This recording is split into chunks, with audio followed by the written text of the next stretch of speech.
Security, remove this woman immediately. Derek Lawson's voice echoed across the marble lobby. His finger pointed directly at Dr. Maya Richardson's face. Two guards moved toward her. Customers gasped. Cell phones rose like weapons.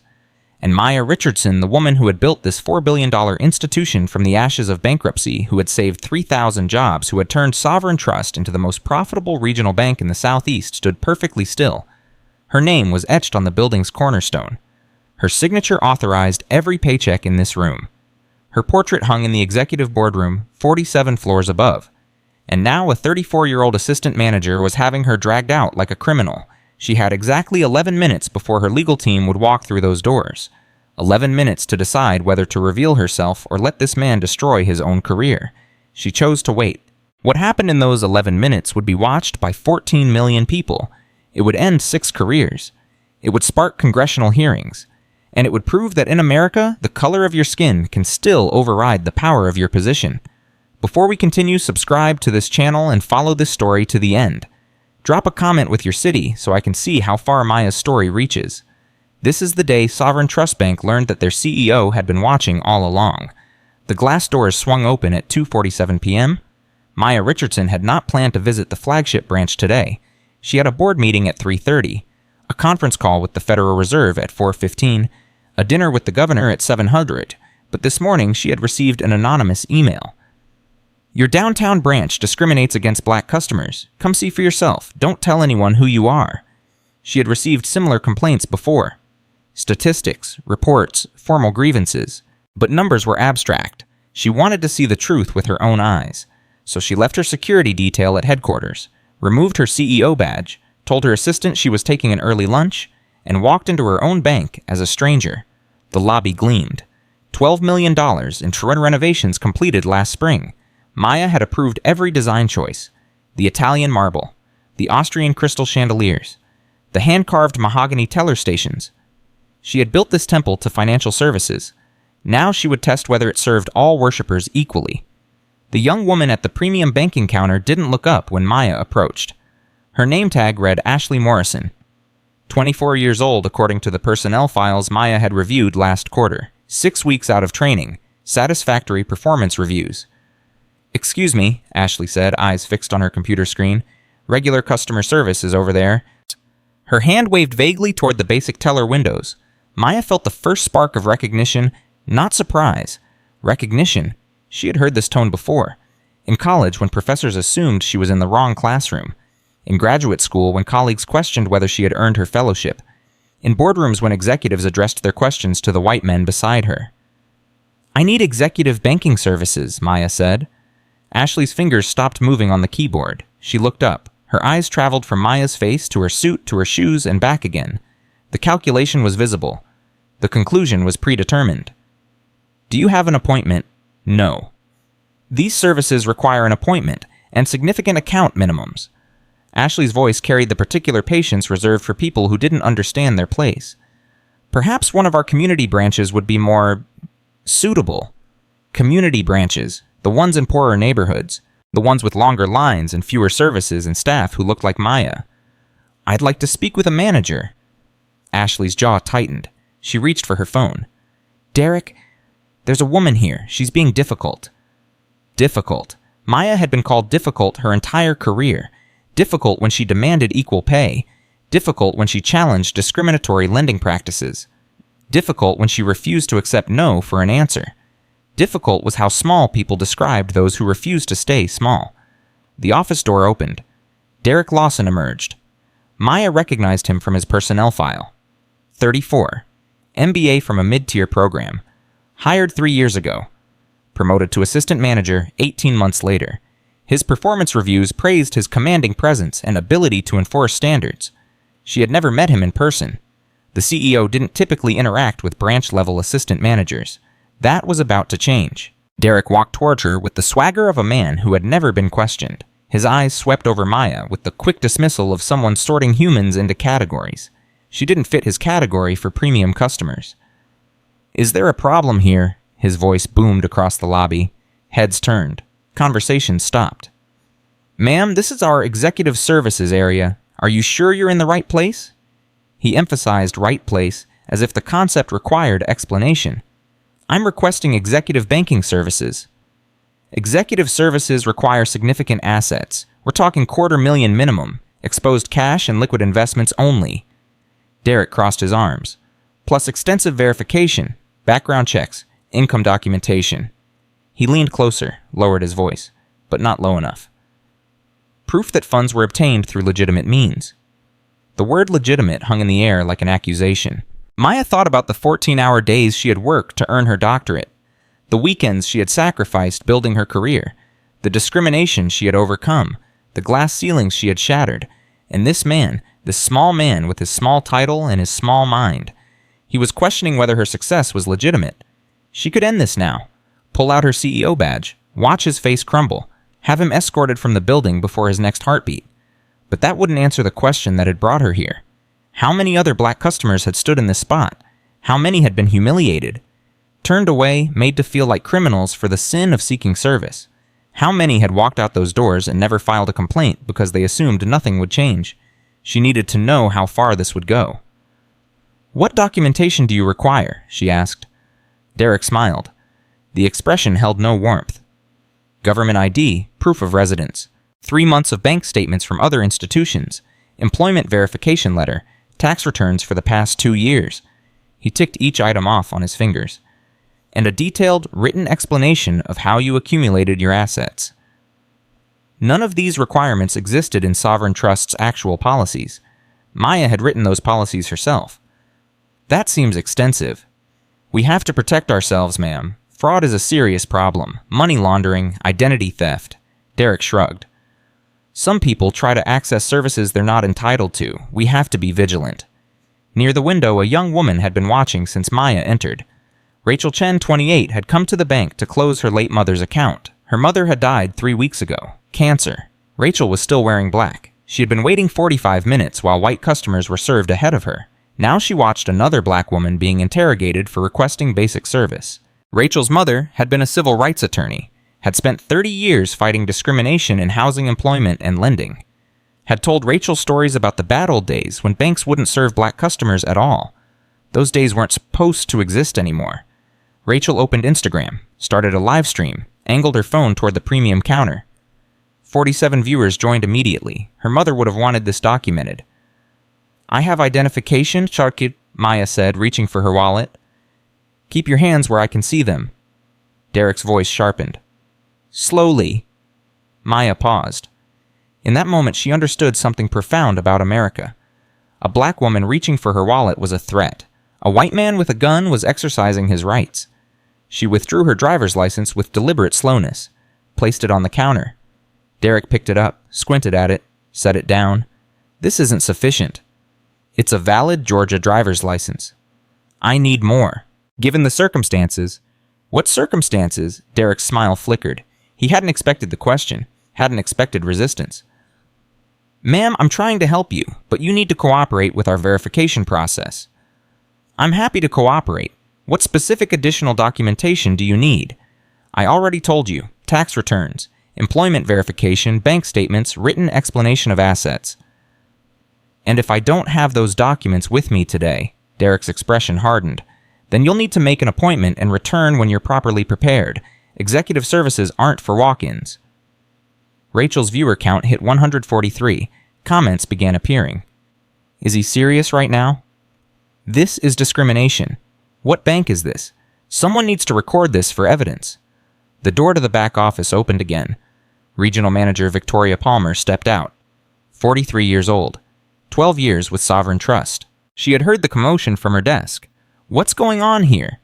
"This woman is demanding executive services without proper documentation," Derek explained. "She's refusing to follow our verification protocols." Victoria turned to Maya. Her expression combined sympathy and suspicion in equal measure. "Ma'am, I apologize if there's been any confusion, but we do have requirements for premium services. It's for everyone's protection." "Whose protection specifically?" Victoria blinked. "Well, the bank's and yours. Identity theft is very common these days. We wouldn't want someone impersonating you and accessing your accounts." "No one is impersonating me." "Of course not. I'm just explaining why we have these safeguards." Victoria's smile tightened. Now, if you could provide the documentation Derek requested, I'm sure we can sort this out quickly. And if I don't have tax returns in my purse, then you'll need to return another time, with an appointment. Maya looked around the lobby, saw a white man in jeans and a golf shirt being escorted to the premium counter by a smiling teller. No one asked for his tax returns. No one questioned the legitimacy of his funds. That gentleman doesn't seem to need an appointment. Victoria's face flushed. Every situation is different. We evaluate customers on a case-by-case basis. Based on what criteria? Based on various factors. What factors? Victoria's mouth opened. Closed. She looked at Derek for support. Derek stepped forward. His patience had evaporated. Ma'am, we've explained our policies. If you're not willing to comply, I'm going to have to ask you to leave. Rachel's viewer count hit 328. Oh my God, someone commented. They're going to kick her out. This can't be legal? What is this bank called? I want to report them. Keep filming. This needs to go viral. In the seating area near the entrance, Dorothy Coleman had been watching the confrontation with growing horror. Mrs. Coleman was 78 years old. She had survived Jim Crow, had marched with Dr. King, had seen her husband help found this very bank because black families couldn't get loans from white institutions. Gerald Coleman had died, believing sovereign trust would always serve the community with dignity. She could not sit silent while his legacy was desecrated. Young man, her voice carried across the marble floor, I'd like to know why you're treating this woman like a criminal. Derek turned. His expression flickered between annoyance and uncertainty. Mrs. Coleman was clearly wealthy, clearly established, clearly someone who mattered. Ma'am, this doesn't concern you. It's a security matter. It concerns me very much. Mrs. Coleman rose from her chair.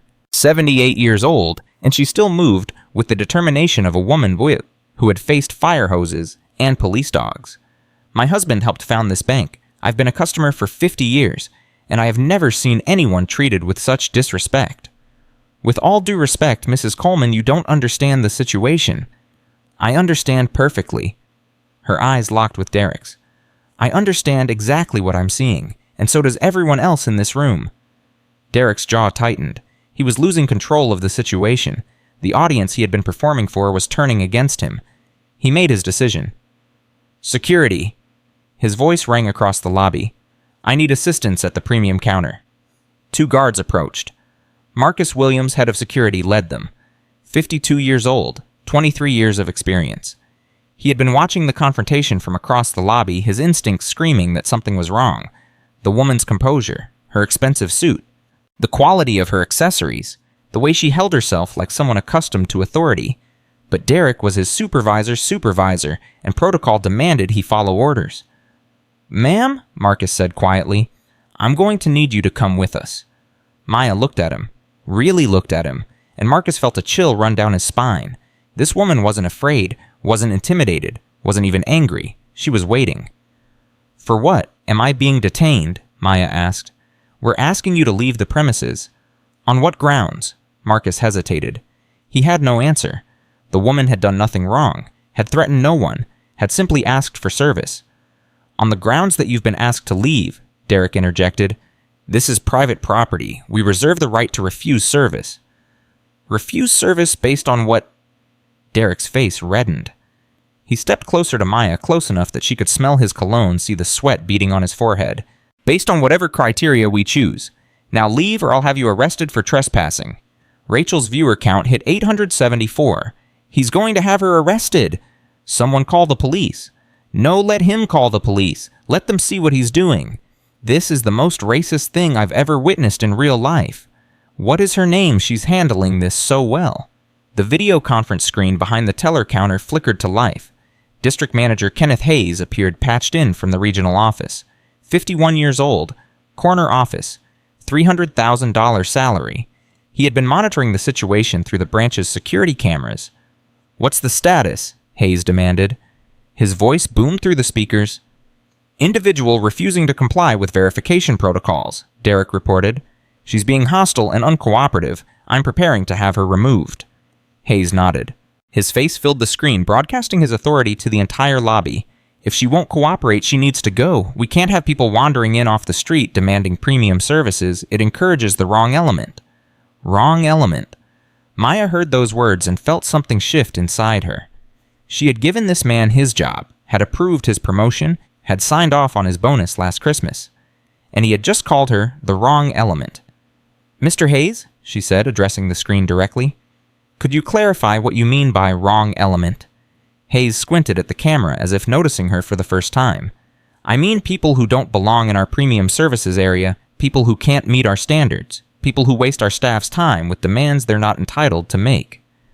"And how do you determine who belongs and who doesn't?" Hayes smiled. The expression was patronizing, dismissive, utterly confident.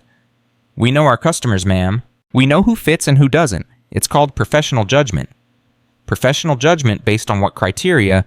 Based on experience, based on standards, based on protecting the integrity of this institution. Hayes leaned toward the camera. "Now I suggest you leave quietly before this becomes a legal matter. We have excellent attorneys." Maya almost laughed. She had hired those attorneys. Her phone buzzed in her pocket, then buzzed again, and again. She checked the screen. 7 missed calls. Ellen Torres, Chief of Staff. Maria Gonzalez, General Counsel. James Mitchell, Compliance. The Board Secretary. The board meeting was in 38 minutes. She sent a single text, Code 7, Initiate, Send Everyone. Then she looked up at Kenneth Hayes' face still filling the video screen. "You said this might become a legal matter, Mr. Hayes." "That's right. You might want to remember those words." She slipped her phone back into her pocket and waited. Derek had reached the end of his patience. "That's it. You've been asked to leave. You've refused. This is now a trespassing situation." He pulled the radio from his belt. "Security remove this individual from the premises immediately. Use whatever force is necessary." Marcus Williams felt sick. 23 years in security, 15 with Sovereign Trust. He had removed shoplifters, handled drunk customers, de-escalated domestic disputes that spilled into the lobby. But this?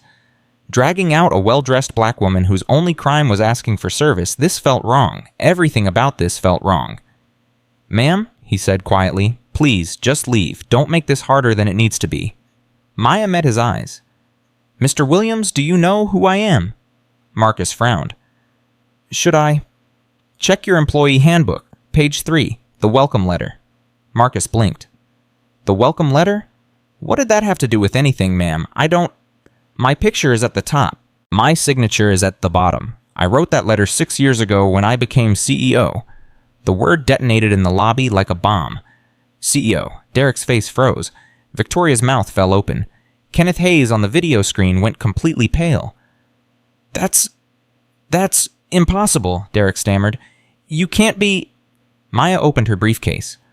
The leather was soft, expensive, monogrammed with her initials. MR, and below them embossed in gold Sovereign Trust Bank. Board of Directors. She withdrew her CEO identification badge, clipped it to her jacket. The photo showed her face. The text confirmed her title. The holographic seal proved its authenticity. Dr. Maya Richardson, Chief Executive Officer, Sovereign Trust Bank. Rachel's viewer count exploded. 2,000, 3,000, 5,000. Oh my God, she's the CEO. They just tried to arrest their own CEO. I'm screaming. This is the greatest thing I've ever seen. He's so fired. They're all fired. This is going to be on the news tonight. Derek's legs buckled. He grabbed the counter to keep from falling. I didn't know. I couldn't have known. Couldn't have known what Mr. Lawson... Maya's voice was calm, quiet, devastating. That a black woman might be someone important, that perhaps you should treat all customers with basic dignity regardless of your assumptions about them. Victoria had gone gray. Her career was flashing before her eyes. Dr. Richardson, there's been a terrible misunderstanding. If you had known who I was, you would have treated me differently. That's exactly the problem. Kenneth Hayes' face still filled the video screen. He looked like a man watching his own execution. Dr. Richardson, his voice cracked. I can explain. Can you, Mr. Hayes? Maya turned to face him. Can you explain why you instructed my employees to remove me using whatever force necessary? Can you explain what you meant by wrong element? Can you explain how professional judgment led to discrimination against the CEO of this company? Hayes opened his mouth. No words came out. The lobby doors swung open. 3 figures in dark suits strode through. They moved with the synchronized precision of a military unit. Ellen Torres, Chief of Staff, Maria Gonzalez, General Counsel, James Mitchell, Compliance Director. Behind them came 2 more attorneys and an HR director. The cavalry had arrived. Ellen's heels clicked against the marble floor. Her voice cut through the shocked silence. Dr. Richardson, I apologize for the delay. The board has been notified. Legal has secured all footage from the past hour. The crisis team is assembled. Derek made a sound like a wounded animal. Maria Gonzalez was already photographing the scene, documenting witness positions, capturing the frozen horror on every face. The legal exposure is significant, she said loud enough for everyone to hear. Federal civil rights violations, Fair Housing Act, Equal Credit Opportunity Act, potential class action liability. The FDIC will be very interested in today's events. Victoria started to cry. Mrs. Dorothy Coleman walked across the lobby to stand beside Maya. At 78, she moved slowly, but she moved with purpose.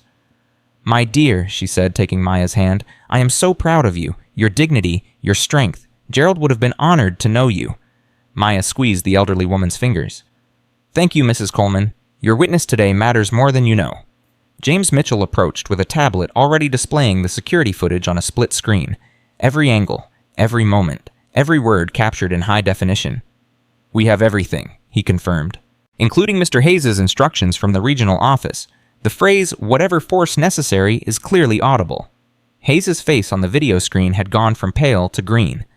Maya addressed the assembled crowd, customers who had stopped their transactions, tellers who had abandoned their windows, security guards who stood frozen in confusion, the entire flagship branch of Sovereign Trust Bank watching their CEO reclaim her kingdom. What happened here today was not a misunderstanding. It was not a communication breakdown. It was not an isolated incident. Her voice carried across the marble expanse. What happened here was discrimination. The same discrimination that happens in banks and stores and restaurants across America every day. The same assumptions, the same prejudices, the same denial of basic humanity. She paused. The only difference is that today it happened to someone who can fight back. Someone with resources. Someone with power. Someone who won't be silenced. She looked directly at Derek Lawson. But what about the people who don't have power? What about the customers who were turned away before me? What about the families who were denied loans? What about every black person who walked into this bank and was made to feel like a criminal? Derek was crying now, tears streaming down his face. His career was over. His reputation was destroyed. His entire self-image had shattered in the span of minutes. I didn't mean... I wasn't trying to... You weren't trying to what Mr. Lawson discriminate, humiliate, abuse your power. I was following protocols. No. Maya's voice sharpened. You were following assumptions. You were following prejudice. You were following the belief that black people don't belong in premium spaces, that we haven't earned the right to be treated with respect. She stepped closer to him. I built this bank, Mr. Lawson. I saved it from bankruptcy. I tripled its value. I created 3,000 jobs. And you looked at me and saw a criminal. Derek had no response.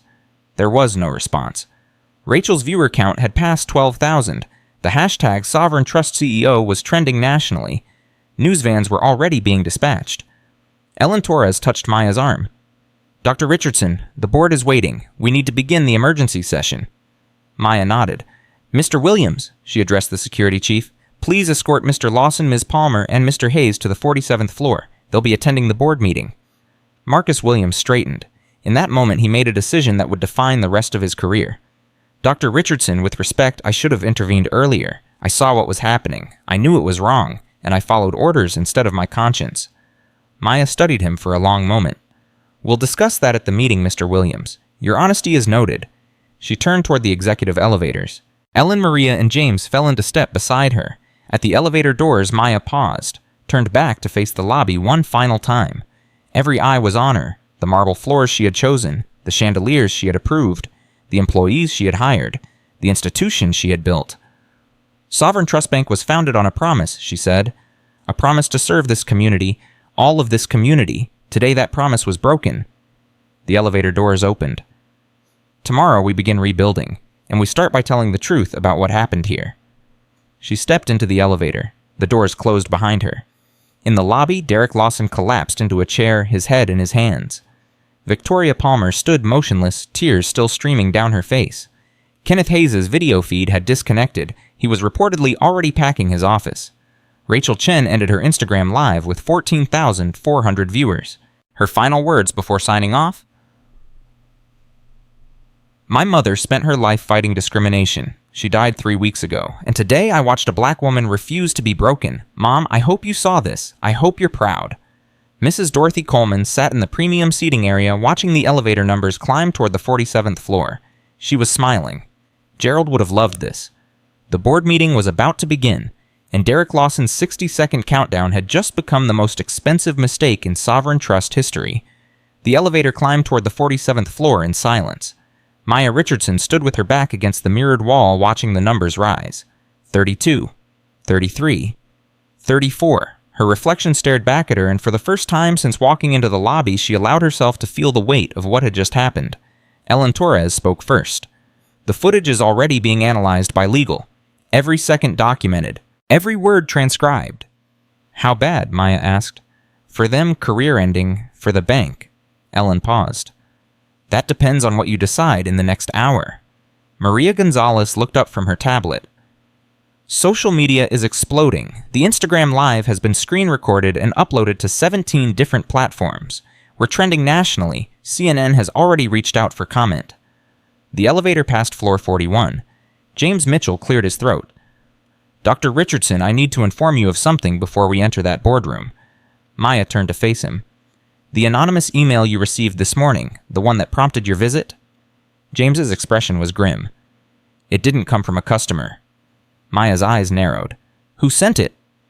"We traced the IP address while you were in the lobby. It originated from inside Sovereign Trust headquarters."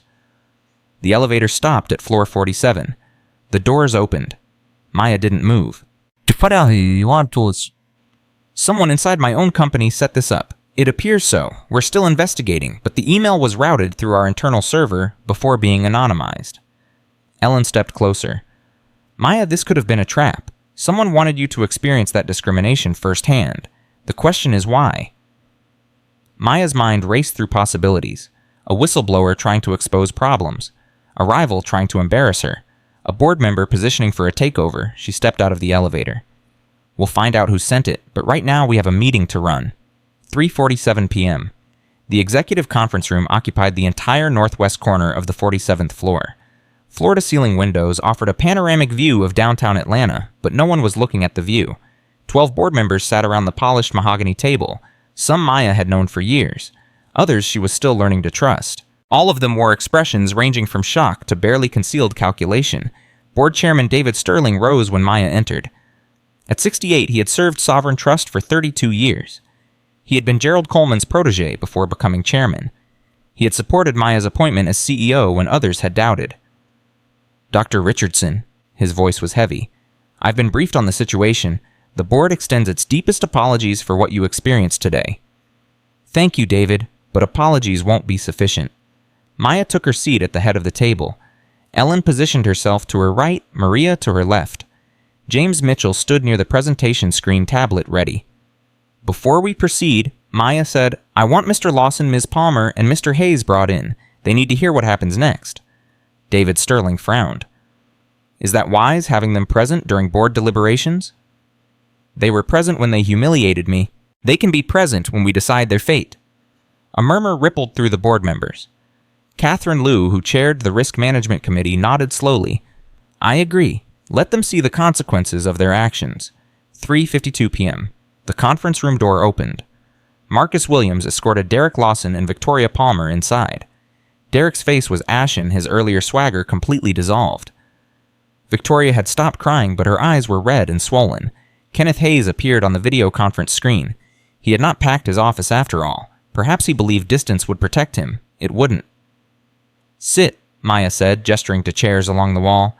Derek and Victoria sat. They didn't speak. They barely breathed. "Mr. Mitchell," Maya continued, "please present the evidence." James activated the presentation system. The first slide displayed the timestamp 2:47 p.m. "What you're about to see is security footage from our flagship branch captured over the past 90 minutes. The footage began playing. Maya watched herself walk through the glass doors, watched Ashley dismiss her without looking up, watched Derek emerge from the back office with his chest puffed out and his voice too loud. The board members watched in silence. When Derek said legitimate income sources, board member Robert Chen muttered something under his breath. When Victoria suggested Maya try a community branch, Catherine Liu's jaw tightened. When Kenneth Hayes instructed Derek to use whatever force necessary, David Sterling closed his eyes. The footage continued. Mrs. Coleman's intervention, the security guards approaching, Derek's countdown, and finally the reveal. When Maya clipped her CEO badge to her jacket on screen, someone in the room actually gasped. The footage ended. 4:07 p.m. The silence in the conference room was absolute. David Sterling spoke first. Mr. Lawson, is there anything in that footage that was misrepresented or taken out of context? Derek's voice emerged as a whisper. No, sir. Ms. Palmer, same question. Victoria shook her head. Tears had started falling again. Mr. Hayes? Sterling addressed the video screen. You instructed branch staff to remove our CEO using force. Do you have an explanation? Hayes's face on the screen was the color of old paper. I was supporting my managers. I didn't have complete information. I couldn't see clearly who... You could see clearly enough to make a judgment, Maya interrupted. You could see a black woman asking for service, and you decided she was the wrong element. Hayes flinched. I didn't mean it that way. Then how did you mean it, Mr. Hayes, please? Explain to this board exactly what criteria you used to identify the wrong element in our branches. Hayes opened his mouth, closed it, opened it again. No words came. 4:12 p.m. Maria Gonzalez stood to present the legal analysis. The events of today expose sovereign trust to significant federal liability. I've identified violations of 4 major statutes. She advanced to the next slide. First, the Fair Housing Act of 1968. While primarily focused on housing discrimination, this act has been interpreted to cover discriminatory banking practices. Today's events constitute clear evidence of racial profiling in service delivery. Derek made a small sound. Maria ignored him. Second, the Equal Credit Opportunity Act of 1974. This prohibits discrimination in any aspect of credit transactions. Refusing to even discuss executive banking services based on racial assumptions violates this act directly. She advanced again. Third, the Community Reinvestment Act of 1977. Our CRA rating is already under review. Today's incident, now documented and viral, will almost certainly trigger an FDIC investigation. Catherine Liu raised her hand. What's our current exposure? Conservatively, $50 million. That includes potential class action liability, regulatory fines, and crisis management costs. Maria paused.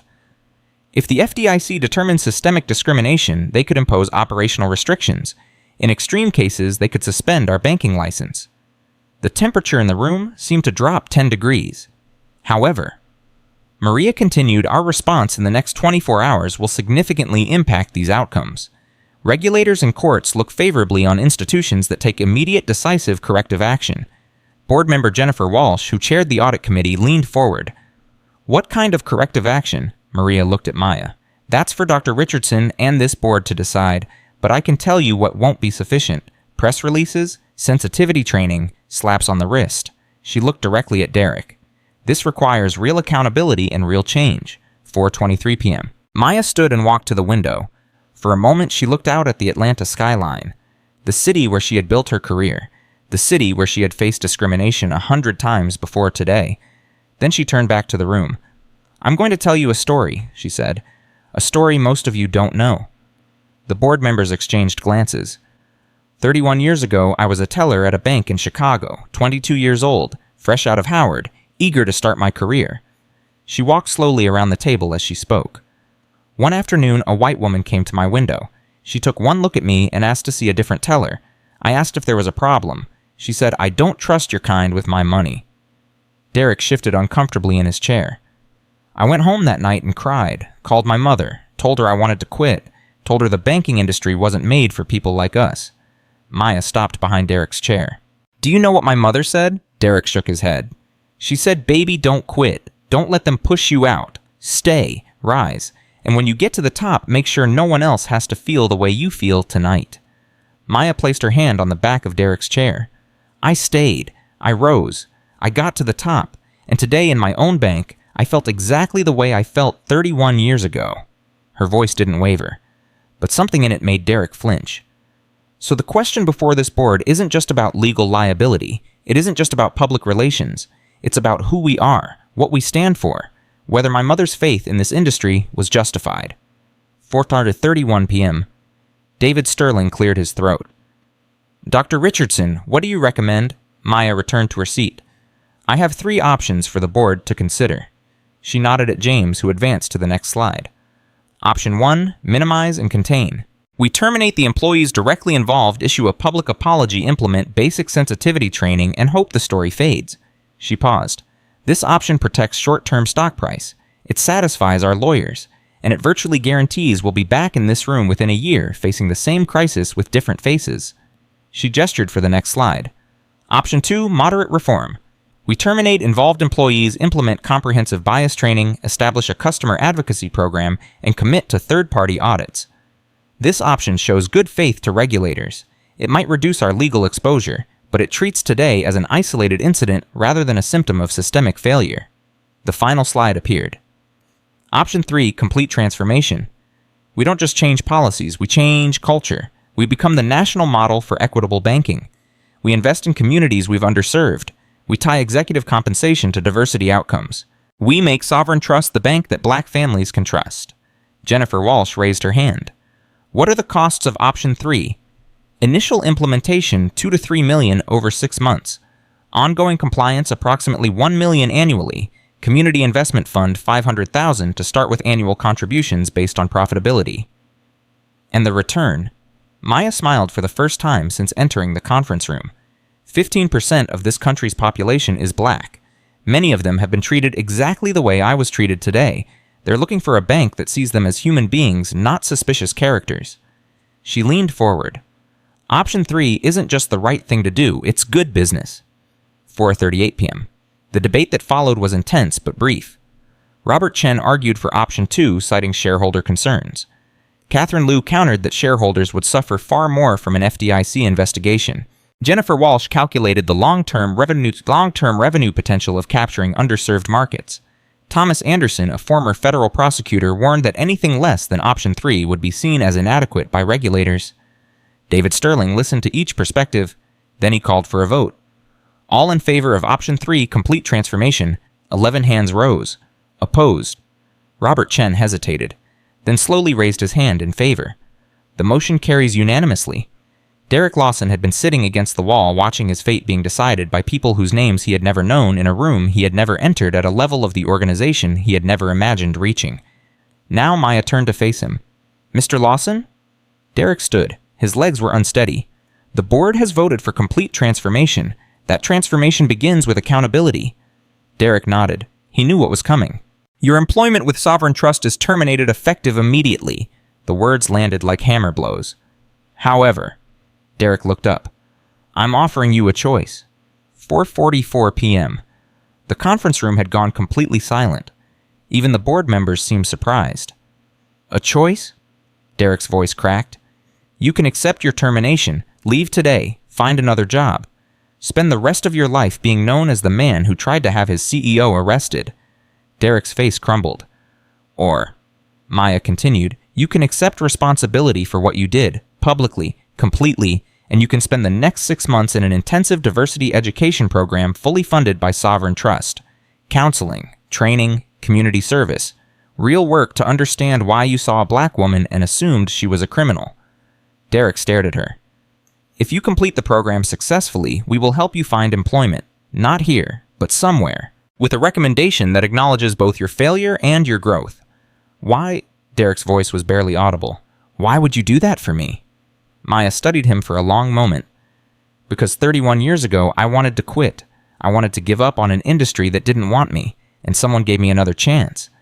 She stepped closer to him. I'm not offering you forgiveness, Mr. Lawson. I'm offering you an opportunity. What you do with it is up to you.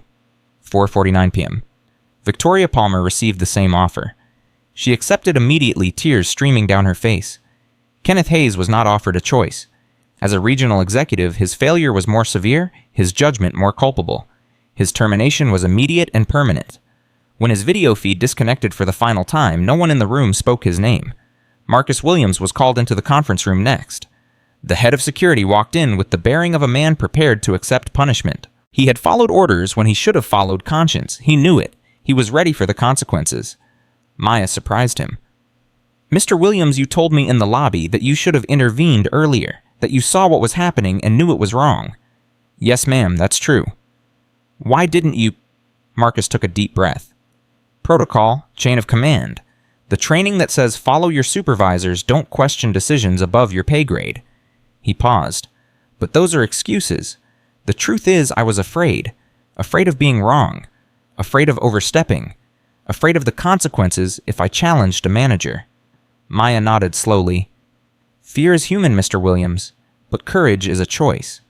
She turned to the board. I'm recommending that Mr. Williams retain his position. He will receive additional training.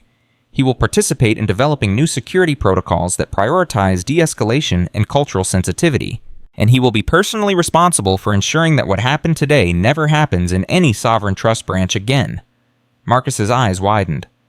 Dr. Richardson, I don't know what to say. Say you'll do better, that's all I ask. I will, I promise you I will. 4:57 p.m. Ellen Torres approached Maya with urgent news. The press situation is escalating. We have requests from CNN, MSNBC, Fox News, all three local affiliates, the Atlanta Journal-Constitution, the New York Times, and the Washington Post. Social media engagement has passed 100,000 mentions. Maya absorbed this information. What's the public sentiment? Overwhelmingly supportive of you, but there's also significant anger at the bank, calls for boycotts, demands for accountability. David Sterling joined the conversation. We need to get ahead of this, a press conference, tonight if possible. Maya shook her head. Not tonight, tomorrow morning, 9 a.m. That gives us time to prepare a comprehensive response, to announce real changes, not just apologies. What about tonight? The news cycle won't wait. Release a brief statement, acknowledge the incident, confirm that board action has been taken, promise a full accounting tomorrow. Maya's voice was firm. Let them speculate tonight. Tomorrow will give them more than they expected. 5:02 p.m. The board meeting formally adjourned, but no one left immediately. Small groups formed throughout the conference room, processing what had happened, discussing implications, already beginning the work of transformation. Maya stepped away from the crowd. She walked to the window and looked down at the street 47 floors below. Somewhere down there, customers were still entering and exiting the flagship branch.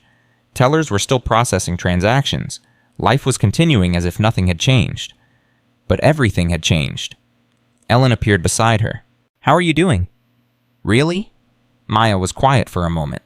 When I was standing in that lobby watching Derek call security, I felt something I haven't felt in years. What? Small, invisible, like everything I had accomplished didn't matter, like I was 22 again, being told I couldn't be trusted with someone's money.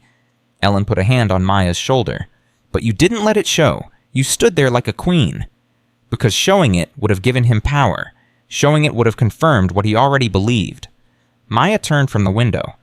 That's what they never understand. The energy it takes to maintain dignity in the face of humiliation.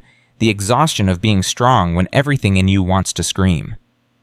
You don't have to be strong right now, not with me. Maya's composure cracked just slightly, just for a moment. I'm tired, Ellen. Tired of proving myself. Tired of being tested. Tired of walking into rooms wondering if I'll be seen as a CEO or a suspect. I know. But I can't show that tomorrow, at the press conference. Can't let them see that Derek Lawson hurt me. Can't give anyone the satisfaction of knowing they got to me. Ellen's voice was gentle.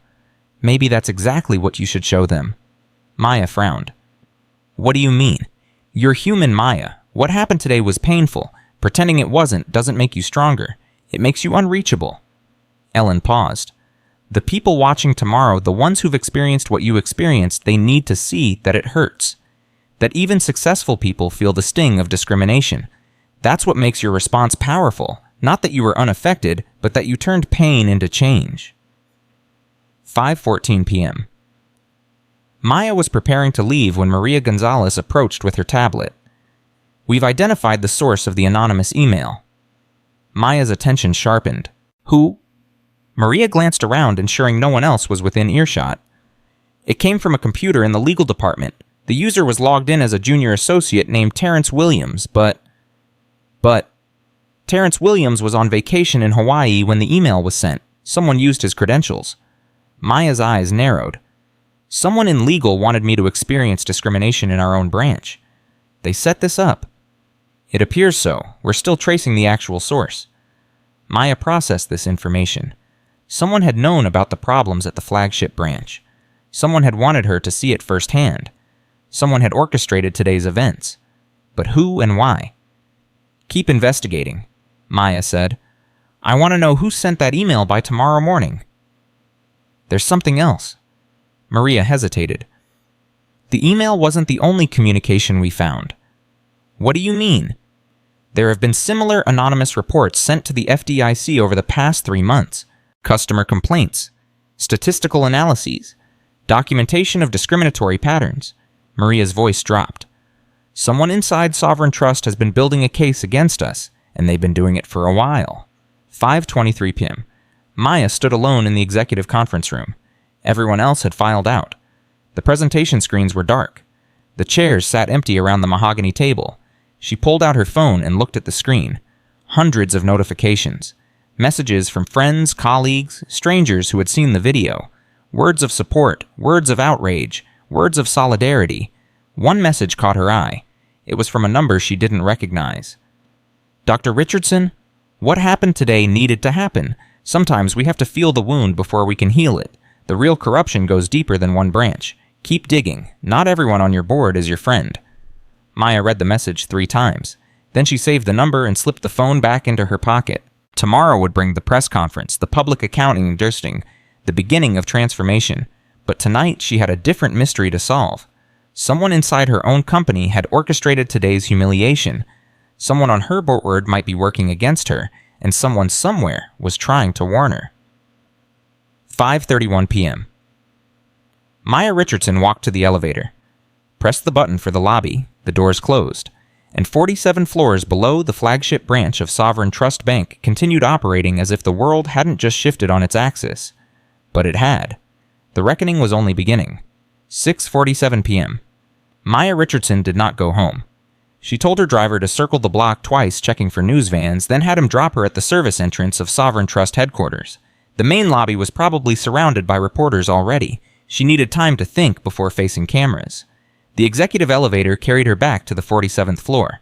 The offices were mostly empty, now cleared out by employees eager to escape before the media storm arrived. Only the cleaning crew remained vacuuming carpets and emptying trash cans, oblivious to the crisis that had consumed the building. Maya walked past her corner office and stopped at a door marked AT Security. She knocked twice. "Come in?" Raymond Foster looked up from a wall of monitors. At 54, he had been Sovereign Trust's Chief Information Security Officer for 11 years. He knew every server, every network pathway, every digital secret the bank possessed. "Dr. Richardson?" He stood quickly, nearly knocking over his coffee. "I wasn't expecting you. I heard about what happened. I'm so sorry." "Thank you, Raymond, but I'm not here for sympathy." Maya closed the door behind her. "I need you to trace something for me." "Anything." She handed him her phone, the mysterious text message still displayed on the screen. Raymond read it. His eyebrows rose. "Someone warned you about the board? Someone who knows more than they should. I need to know who sent this. Tonight." Raymond took the phone and connected it to his system. His fingers flew across the keyboard. "The number is a burner, prepaid, purchased with cash at a convenience store in Midtown 3 days ago." He pulled up more data. "But the cell tower ping when the message was sent?" "Interesting." "What?" "The message originated from within a half-mile radius of this building." Maya's jaw tightened. "Someone inside Sovereign Trust sent me this warning." "Or someone standing very close to it," Raymond continued typing. "Give me an hour. I'll see what else I can find." 7:15 p.m. Maria Gonzalez was waiting in Maya's office with a thick folder. "The preliminary investigation results," Maria said, handing over the documents. "You're not going to like what's inside." Maya sat behind her desk and opened the folder. The first page contained a timeline. Anonymous complaints filed with the FDIC over the past 3 months. Each complaint documented specific instances of discriminatory treatment at Sovereign Trust branches. Names, dates, transaction details. Whoever had compiled this information had access to internal records. How many complaints total? 17, spread across 5 branches in the Atlanta metro area, all following the same pattern. Black customers treated differently than white customers. Additional documentation requirements. Longer wait times. Service denials. Maya flipped to the next page. Statistical analysis. Average service time by race. Documentation requests by race. Approval rates by race. The numbers were damning. "This didn't happen overnight," Maya said quietly. "Someone has been tracking discrimination at our branches for months. At least 6 months based on the data ranges." Maria hesitated. "Maya, this level of documentation requires access to our customer relationship management system, our internal analytics, our HR files. Someone with senior access. Someone who knows exactly where to look and what to find." Maya closed the folder. "The same person who sent me to that branch today?" "Possibly, or we're dealing with multiple actors." Maria sat in the chair across from Maya's desk. "There's something else. I did some digging into the board members, financial disclosures, outside business relationships, potential conflicts of interest. And," Maria pulled out another document, "Robert Chen. He voted against option 3, initially cited shareholder concerns." "I remember. His wife's brother works for Hamilton Financial Group. They're a private equity firm that's been quietly buying up sovereign trust stock for the past 8 months. Maya's eyes narrowed. "How much stock?" "They're approaching the threshold that would require SEC disclosure.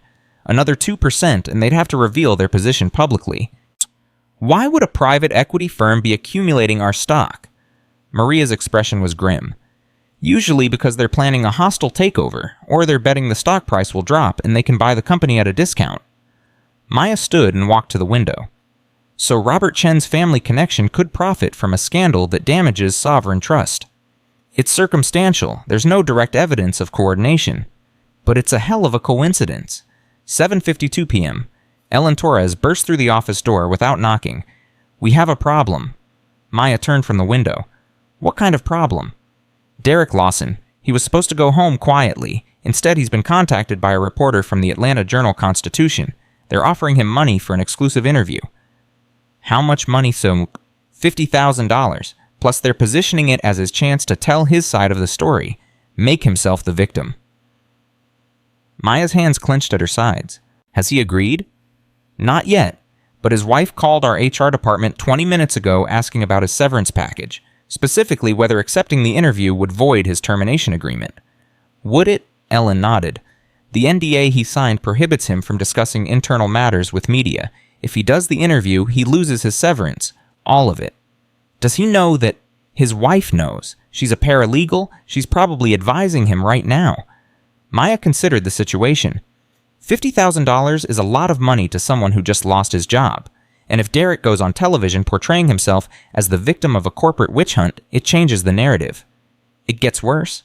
Ellen handed Maya her tablet. "Look at the reporter's other recent articles." Maya scrolled through the bylines. The reporter Angela Morrison had written extensively about corporate discrimination lawsuits. Fair enough. But her last 3 pieces had all been critical of diversity initiatives in banking. She has an agenda. She's looking for someone to confirm her bias. Derek Lawson is the perfect candidate. 8:03 p.m. Maya picked up her phone and dialed Derek's number. He answered on the 4th ring. "Dr. Richardson." His voice was wary, confused. "I didn't expect to hear from you." "Mr. Lawson, I understand you've been contacted by a reporter." Silence on the line. "I know about the offer," Maya continued. $50,000 for your story. It probably seems like a lifeline right now." "Dr. Richardson, Let me finish. You're angry. You're humiliated. You want someone to tell you that what happened today wasn't your fault. That reporter will do exactly that. She'll make you the victim. She'll make me the villain." Derek's breathing was audible through the phone. "But here's what she won't tell you, Mr. Lawson. When that interview airs, you won't be a sympathetic figure. You'll be the face of discrimination. Every person who watched that video today will see you defending your actions. Your name will be synonymous with racism for the rest of your life." "I wasn't trying to be racist," Derek said. His voice cracked. "I was just doing my job." "I know you believe that, and that's exactly the problem." Maya softened her tone. "The program I offered you today wasn't punishment. It was a chance to understand why just doing your job caused so much harm, a chance to become someone different." "But $50,000 will be gone in 6 months, and you'll still be the man who tried to have his black CEO arrested. Is that who you want to be for the rest of your life?" The line was silent for a long moment. "I need to think," Derek said finally. "You have until midnight. After that, the offer is withdrawn. All of it." Maya ended the call. Ellen raised an eyebrow. "Do you think he'll make the right choice?" I don't know. But I've done what I can. The rest is up to him. 8:31 p.m. Raymond Foster appeared in Maya's doorway. I found something. Maya gestured him inside. The burner phone that sent you that warning message, it was purchased 3 days ago at a Quick Mart on Peachtree Street. I pulled their security footage. He handed Maya a photograph printed from the video. The image was grainy, but clear enough. A woman in a dark coat, her face partially obscured by a baseball cap purchasing a prepaid phone at the counter. Maya studied the photo. I don't recognize her. Neither did I, but watch this. Raymond pulled out his tablet and played a video clip. This is from our own lobby cameras 2 hours before your incident today. The footage showed the same woman entering Sovereign Trust headquarters through the main doors. Same coat, same cap, same purposeful stride. She came here today. She went directly to the legal department, stayed for approximately 20 minutes, then left through the service exit. Maya's mind raced. Someone in legal helped set this up, and this woman is connected. There's more? Raymond advanced the footage. Watch who she meets in the lobby when she leaves. The woman in the baseball cap stopped near the elevator bank. Another figure approached her. They spoke briefly, exchanging what looked like a small envelope. The second figure turned toward the camera. Maya's blood ran cold.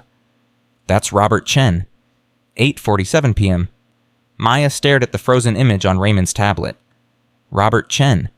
Board member for 12 years? Chairman of the Finance Committee. The only person who had initially voted against Option 3. The man whose brother-in-law worked for a private equity firm accumulating sovereign trust stock. Are you sure? Maya asked. Positive. I ran facial recognition. 97% match. Maria Gonzalez had been watching from across the room. He's been coordinating with someone outside the company. Someone who sent you to that branch knowing what would happen. But why? Maya stood and began pacing. If the goal was to damage sovereign trust, why warn me afterward? Why send that text telling me to keep digging? Ellen spoke up. Maybe they didn't expect you to handle it so well. Maybe the plan was for you to cause a scene, react badly, give them footage they could use against you. Instead, I stayed calm, turned the crisis into an opportunity, made the bank look better, not worse. So now they're improvising. The warning message could be misdirection, or it could be from someone else entirely, someone who's figured out what Chen is doing. Maya's phone buzzed, a text from an unknown number, different number than before. Check Chen's offshore accounts, Grand Cayman. Look for transfers in the last 90 days. Maya showed the message to the room. Our insider again. Or someone who wants us to think they're our insider. Maria took out her phone. I have contacts at the Treasury Department. If Chen has unreported offshore accounts, they might be able to confirm. Do it. Quietly. 9:12 p.m. The next 2 hours moved at the speed of conspiracy. Maria's Treasury contact confirmed that Robert Chen had 3 accounts in the Cayman Islands. Total balance $4.7 million. None of them disclosed on his board member financial statements. James Mitchell discovered that Chen had been meeting privately with representatives from Hamilton Financial Group for the past 6 months. Always in restaurants outside the city, always paid in cash. Raymond traced a series of encrypted emails from Chen's personal account to an address registered in Hong Kong. The contents were protected, but the metadata showed a flurry of communication in the days leading up to today's incident. Ellen found records of Chen's wife booking a one-way flight to Singapore for next week. First class, under her maiden name. The picture emerging was damning. He's planning to run, Maya said. Whatever scheme he's involved in, it's reaching its endgame. But what's the scheme? Maria asked. Crashing our stock price, forcing a takeover. Something else. Maya looked at the evidence spread across her desk. The anonymous complaints to the FDIC, the discrimination data, the setup that sent me to that branch. She connected the dots. Chen wanted to create a scandal, something that would tank our stock price and trigger regulatory action. Hamilton Financial would buy up shares at the bottom, then either force a takeover or profit when the price recovered. But you turned the scandal into a reform story, Ellen said. The stock might actually go up after tomorrow's press conference. Which means Chen's plan is failing, and he's getting desperate. 9:48 p.m. Maya's phone rang. David Sterling, board chairman. Maya, we need to talk. I'm listening. Robert Chen just called me. He's requesting an emergency board meeting tomorrow morning, before your press conference. Maya's grip tightened on the phone. On what grounds? He's claiming you've mishandled the crisis, that your public statements will expose the bank to additional liability. He wants the board to delay the press conference and bring in outside crisis management. He's trying to stop me from speaking. He has 3 votes already. If he gets 3 more, he can force the meeting. Who's supporting him? Jennifer Walsh, Thomas Anderson, and he's been calling other members all evening. Maya closed her eyes. Jennifer Walsh controlled the audit committee. Thomas Anderson was a former federal prosecutor with extensive regulatory contacts. If they were siding with Chen, other board members might follow. David, there's something you need to know about Robert Chen. She told him everything. The offshore accounts, the meetings with Hamilton Financial, the connection to the mysterious woman, the encrypted emails. The line was silent for a long moment. That's a serious accusation, Maya. I have evidence, documentation, security footage. Evidence that could be explained in other ways. Chen's lawyers would tear it apart. David, he orchestrated my humiliation. He set me up to be discriminated against in my own bank. He's been feeding information to the FDIC for months. Or someone wants us to believe he has. David sighed heavily. Maya, I've known Robert Chen for 20 years. I've never seen anything to suggest he's capable of this. That's exactly what makes him dangerous. Another long pause. I'll stall him. The emergency meeting request requires 24 hours notice. That gives you until Wednesday morning to prove your case. 24 hours isn't enough time. It's all I can give you. Use it wisely. The line went dead. 10:15 p.m. Maya stood alone in her office, surrounded by evidence that might not be enough. She had 24 hours to expose Robert Chen, to prove a conspiracy that had been building for months, to save her company and her career from enemies she hadn't known existed until today. Her phone buzzed again. Another text from the unknown number. You're getting close, but you're looking at the puppet. The puppeteer is still hidden. Ask yourself who benefits if Chen takes the fall. Maya read the message 3 times. Who benefits if Chen takes the fall? If Chen was exposed as a traitor, he would face criminal charges. His allies on the board would be discredited. Hamilton Financial's scheme would collapse. But someone else would emerge as the hero. Someone who helped uncover the conspiracy. Someone who was feeding Maya information from the shadows. She was being manipulated, but by whom? And toward what end? The phone buzzed one more time. The answer is in your legal department. 3rd filing cabinet, bottom drawer. The folder marked Project Lighthouse. 10:34 p.m. The legal department was dark when Maya arrived. She used her master access card to bypass the security system and slip inside. 3rd filing cabinet, bottom drawer. She found it easily. A thick manila folder labeled Project Lighthouse in neat handwriting. Maya carried the folder to a desk and opened it. Inside were documents she had never seen. Board meeting minutes from sessions she hadn't attended. Contracts she hadn't approved. Communications between Sovereign Trust and Hamilton Financial dating back 2 years. But the signature at the bottom of the contracts wasn't Robert Chen's. It was David Sterling's. 11:02 p.m. Maya sat motionless staring at David Sterling's signature on documents that proved he had been coordinating with Hamilton Financial since before Maya became CEO. Not Robert Chen. David Sterling. The board chairman. Gerald Coleman's protege. The man who had supported Maya's appointment. The man who had just promised to stall Chen's emergency meeting. The man who had been playing both sides from the beginning. The pieces fell into place with sickening clarity. Chen was real. His offshore accounts, his meetings with Hamilton, his scheme to profit from a stock crash, all real. But he wasn't the mastermind. Sterling was. Chen was the fall guy, the obvious villain who would take the blame when the conspiracy unraveled. And Sterling would emerge clean, having helped expose the traitor on his own board. The anonymous warnings, the breadcrumb trail of evidence. It had all been designed to lead Maya exactly where Sterling wanted her to go. She had been manipulated from the moment she received that first email. 11:23 p.m. Maya's hands trembled as she photographed every document in the folder. Sterling had orchestrated her humiliation, had sent her to that branch knowing exactly what would happen, had counted on her turning the crisis into an opportunity because that served his purposes too.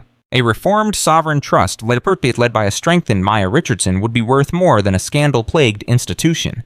Hamilton Financial would still profit, Sterling would still profit, and Robert Chen would spend the rest of his life in prison for crimes his mentor had designed. But, what did Sterling gain that was worth this level of deception? Maya flipped to the last document in the folder, a letter of intent, unsigned but clearly drafted. If Sovereign Trust's stock price reached a certain threshold, Hamilton Financial would exercise an option to purchase David Sterling's shares at a premium. Current value of that option, $47 million.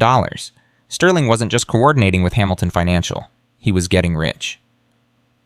11:41 p.m. Maya returned to her office to find Ellen Torres waiting. Derek Lawson made his decision, Ellen said. Maya looked up at her mind, still reeling from what she had discovered. And he turned down the interview, called the reporter himself and declined. Then he called HR to confirm his enrollment in the diversity program. Under normal circumstances, Maya would have felt relieved, perhaps even hopeful about Derek's capacity for change. But normal had ended hours ago. There's something you need to see, Maya said. She handed Ellen her phone with the photographs of the Project Lighthouse documents. Ellen scrolled through them. Her face went pale. This can't be right. David Sterling, he's been with this bank for 30 years. 30 years of building trust. 30 years of positioning himself for this moment. Maya, if this is true, everything changes. Sterling has relationships with every regulator, every politician, every major institution in the Southeast. Taking him down would be like pulling the foundation out from under the entire banking community. I know. Do we even have enough evidence his lawyers would bury us? We have documents, we have financial trails, and we have something else. What? Maya looked at the time on her phone. 11:47 p.m. We have 13 hours until the press conference. 13 hours to find the one piece of evidence that ties everything together. Where do we even start? Maya thought about the anonymous messages, the careful breadcrumbs, the sophisticated manipulation that had guided her every move. Sterling has been 3 steps ahead of us all day. He knew I'd find out about Chen. He knew I'd trace the evidence. He's been controlling the narrative from the beginning. So how do we get ahead of him? Maya's expression hardened. We stop following his breadcrumbs. We start making moves he doesn't expect. 11:58 p.m. Maya picked up her phone and called Robert Chen. The board member answered on the second ring, his voice tense. Dr. Richardson, this is unexpected. Mr. Chen, I need to meet with you, tonight, in person. Tonight? It's almost midnight. I know about the offshore accounts. I know about Hamilton Financial. I know about the scheme to crash our stock price. Silence on the line. I also know you're not the one running the operation. More silence, then very quietly, what do you want? Meet me at the Peachtree Street Quick Mart in 30 minutes, come alone, and bring whatever evidence you have on David Sterling. How do you know I have evidence? Because you're not stupid, Mr. Chen. You wouldn't have entered this arrangement without insurance. The line was quiet for a long moment. 30 minutes, Chen said finally. And Dr. Richardson, be careful. Sterling has eyes everywhere. The call ended. Ellen stared at Maya. You're meeting with the man who tried to destroy you. I'm meeting with the man who can help me destroy the one who's really responsible. Maya grabbed her coat. Call Maria. Call James. Tell them to keep investigating Sterling. And Ellen, yes. If I'm not back by 2 a.m. release everything we have to the press. All of it. Ellen's face went white. Maya, what are you planning? But Maya was already walking toward the elevator. The night wasn't over yet, and neither was the conspiracy. 12:17 a.m., Wednesday. The Quick Mart parking lot was nearly empty. A single fluorescent light buzzed above the entrance, casting harsh shadows across the cracked asphalt. Maya parked her car in the far corner, away from the security cameras she knew were positioned above the doors. She had told Ellen to release everything if she wasn't back by 2 a.m. That gave her less than 2 hours to get what she needed from Robert Chen. A black Mercedes pulled into the lot 3 minutes later. Chen emerged alone as instructed. He wore a rumpled suit, no tie, his hair disheveled in a way Maya had never seen. The composed board member she knew had been replaced by a man who looked like he hadn't slept in days. He approached her car and slid into the passenger seat. For a long moment, neither of them spoke. I should hate you, Maya said finally. You should. Chen's voice was hoarse. I helped orchestrate your humiliation. I fed information to the FDIC. I was ready to watch you lose everything. Then why are you here? Chen reached into his jacket and withdrew a flash drive.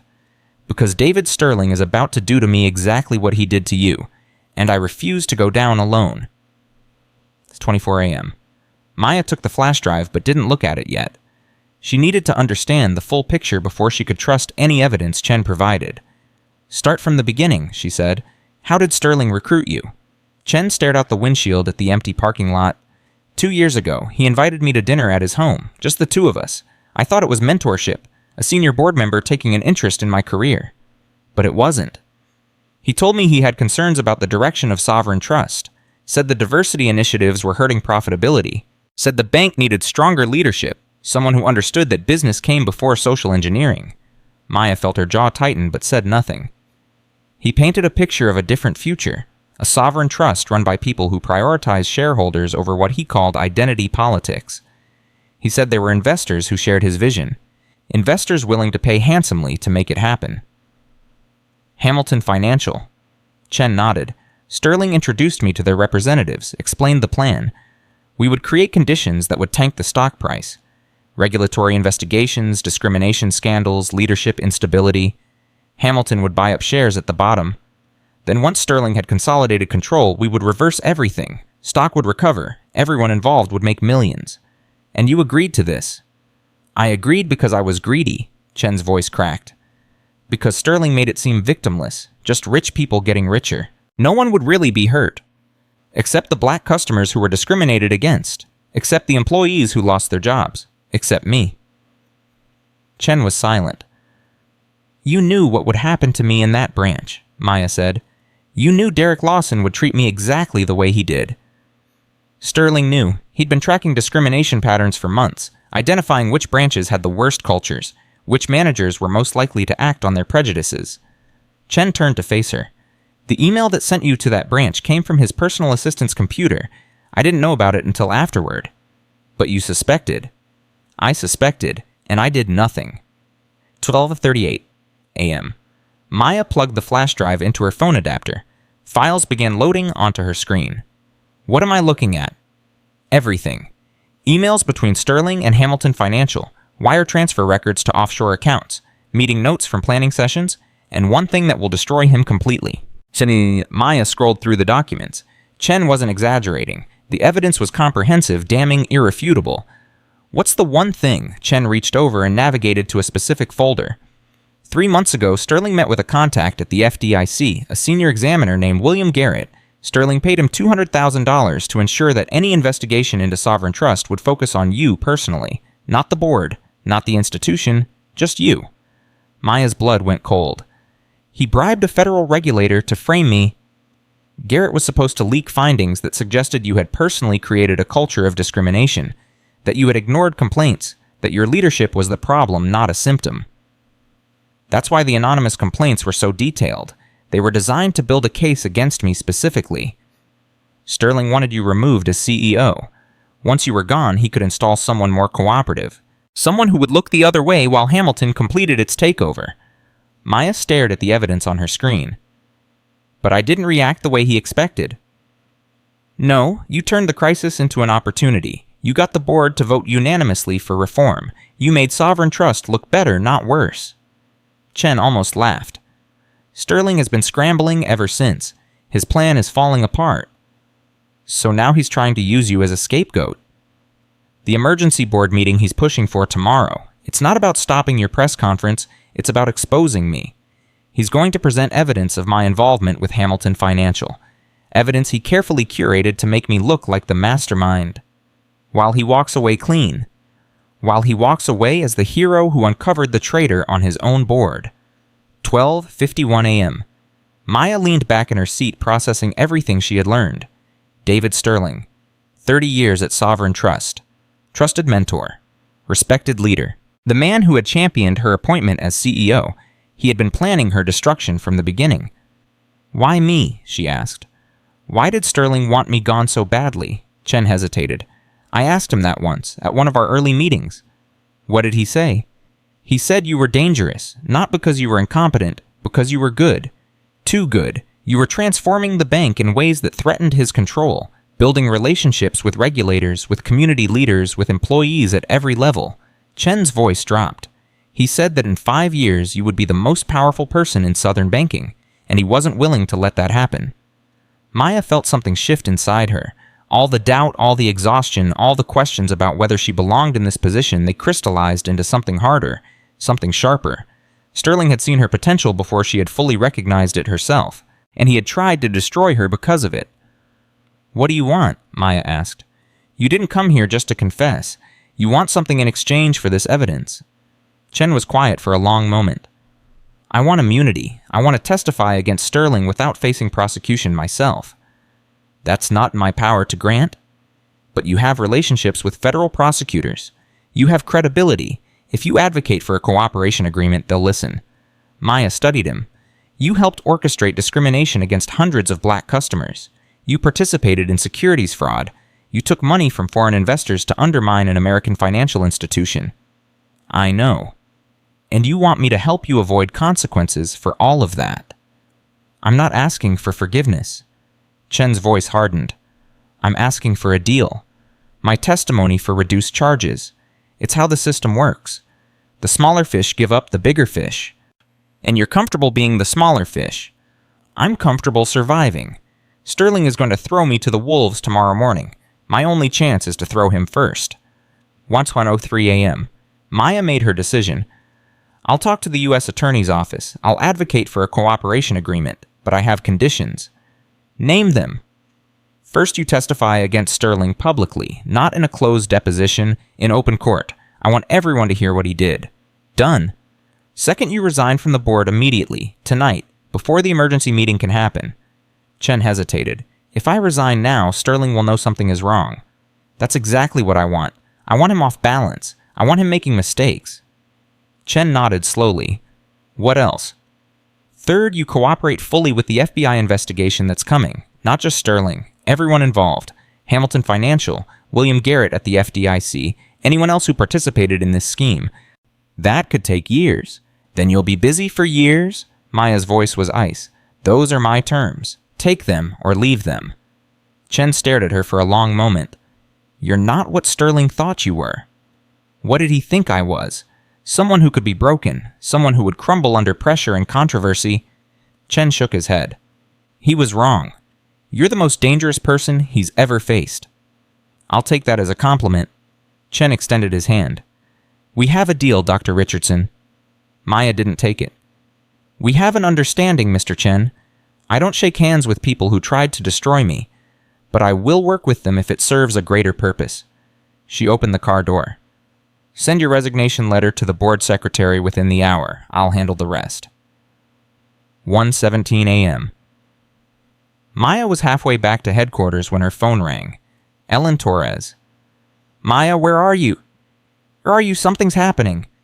What kind of something? Sterling just called an emergency security lockdown at headquarters. No one in or out without his authorization.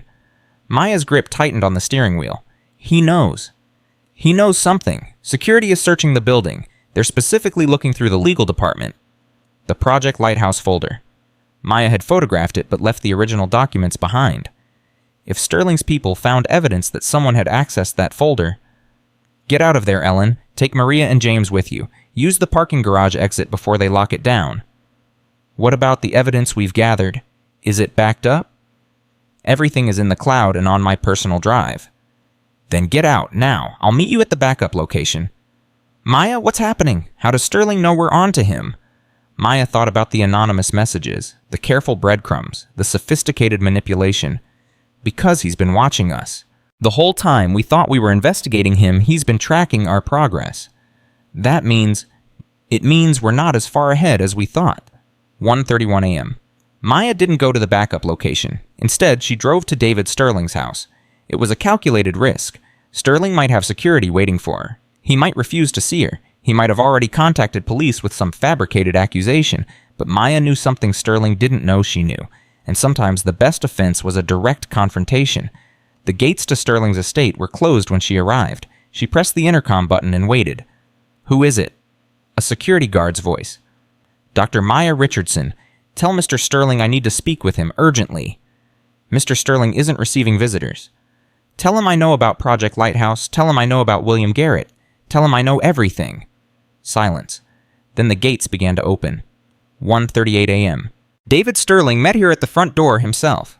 At 68, he had always projected an image of distinguished competence. Silver hair, distinguished bearing, the kind of presence that commanded respect without demanding it. Tonight, something was different. His eyes had a feral quality Maya had never noticed before. The composure that had defined his career seemed to be cracking at the edges. Maya? He smiled, but the expression didn't reach his eyes. I wasn't expecting you. I'm sure you weren't. Please come in. We have much to discuss. He led her through the house to a study lined with leather-bound books. Photographs covered one wall. Sterling with politicians, celebrities, business leaders. A lifetime of connections and influence. He gestured to a leather chair. Drink? I'm not here for hospitality, David. No, I suppose you're not. He poured himself a whiskey and sat across from her. So, you've discovered my little project. There's nothing little about it. Securities fraud, bribery of federal officials, conspiracy to discriminate against protected classes. You're looking at decades in prison. Sterling sipped his whiskey. Am I? That would require evidence. Witnesses. A prosecutor willing to take on someone with my connections. I have evidence. I have witnesses. And I have Robert Chen, who's prepared to testify against you in exchange for immunity. Something flickered in Sterling's eyes. Robert always was weak. I knew he'd break eventually. Then why involve him? Because I needed someone to take the blame if things went wrong. Someone greedy enough to be manipulated and stupid enough to leave a trail. Sterling set down his glass. Robert was perfect. He thought he was my partner. He was my insurance policy. And me, what was I?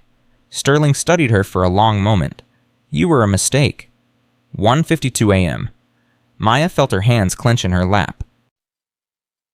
A mistake. Not in the way you're thinking. You were genuinely the best candidate for CEO. Your credentials were impeccable. Your vision was compelling. I supported your appointment because I believed you would succeed. But I underestimated you. I thought I could control you, guide you, eventually convince you to see things my way. Sterling's voice hardened. Instead, you became independent. You built relationships I couldn't influence. You made decisions that threatened my position. Decisions like the diversity initiatives. Decisions like everything. You didn't consult me, didn't defer to my experience. You acted like the CEO was actually in charge. The CEO is in charge. On paper. Sterling stood and walked to his wall of photographs. In reality, power flows through relationships, through history, through the understanding of how things really work. He turned to face her. I've been at Sovereign Trust for 30 years, Maya. I've survived 4 CEOs. I've navigated financial crises, regulatory changes, political shifts. I built the network that keeps this bank powerful. And you expected me to be grateful, to defer to your wisdom.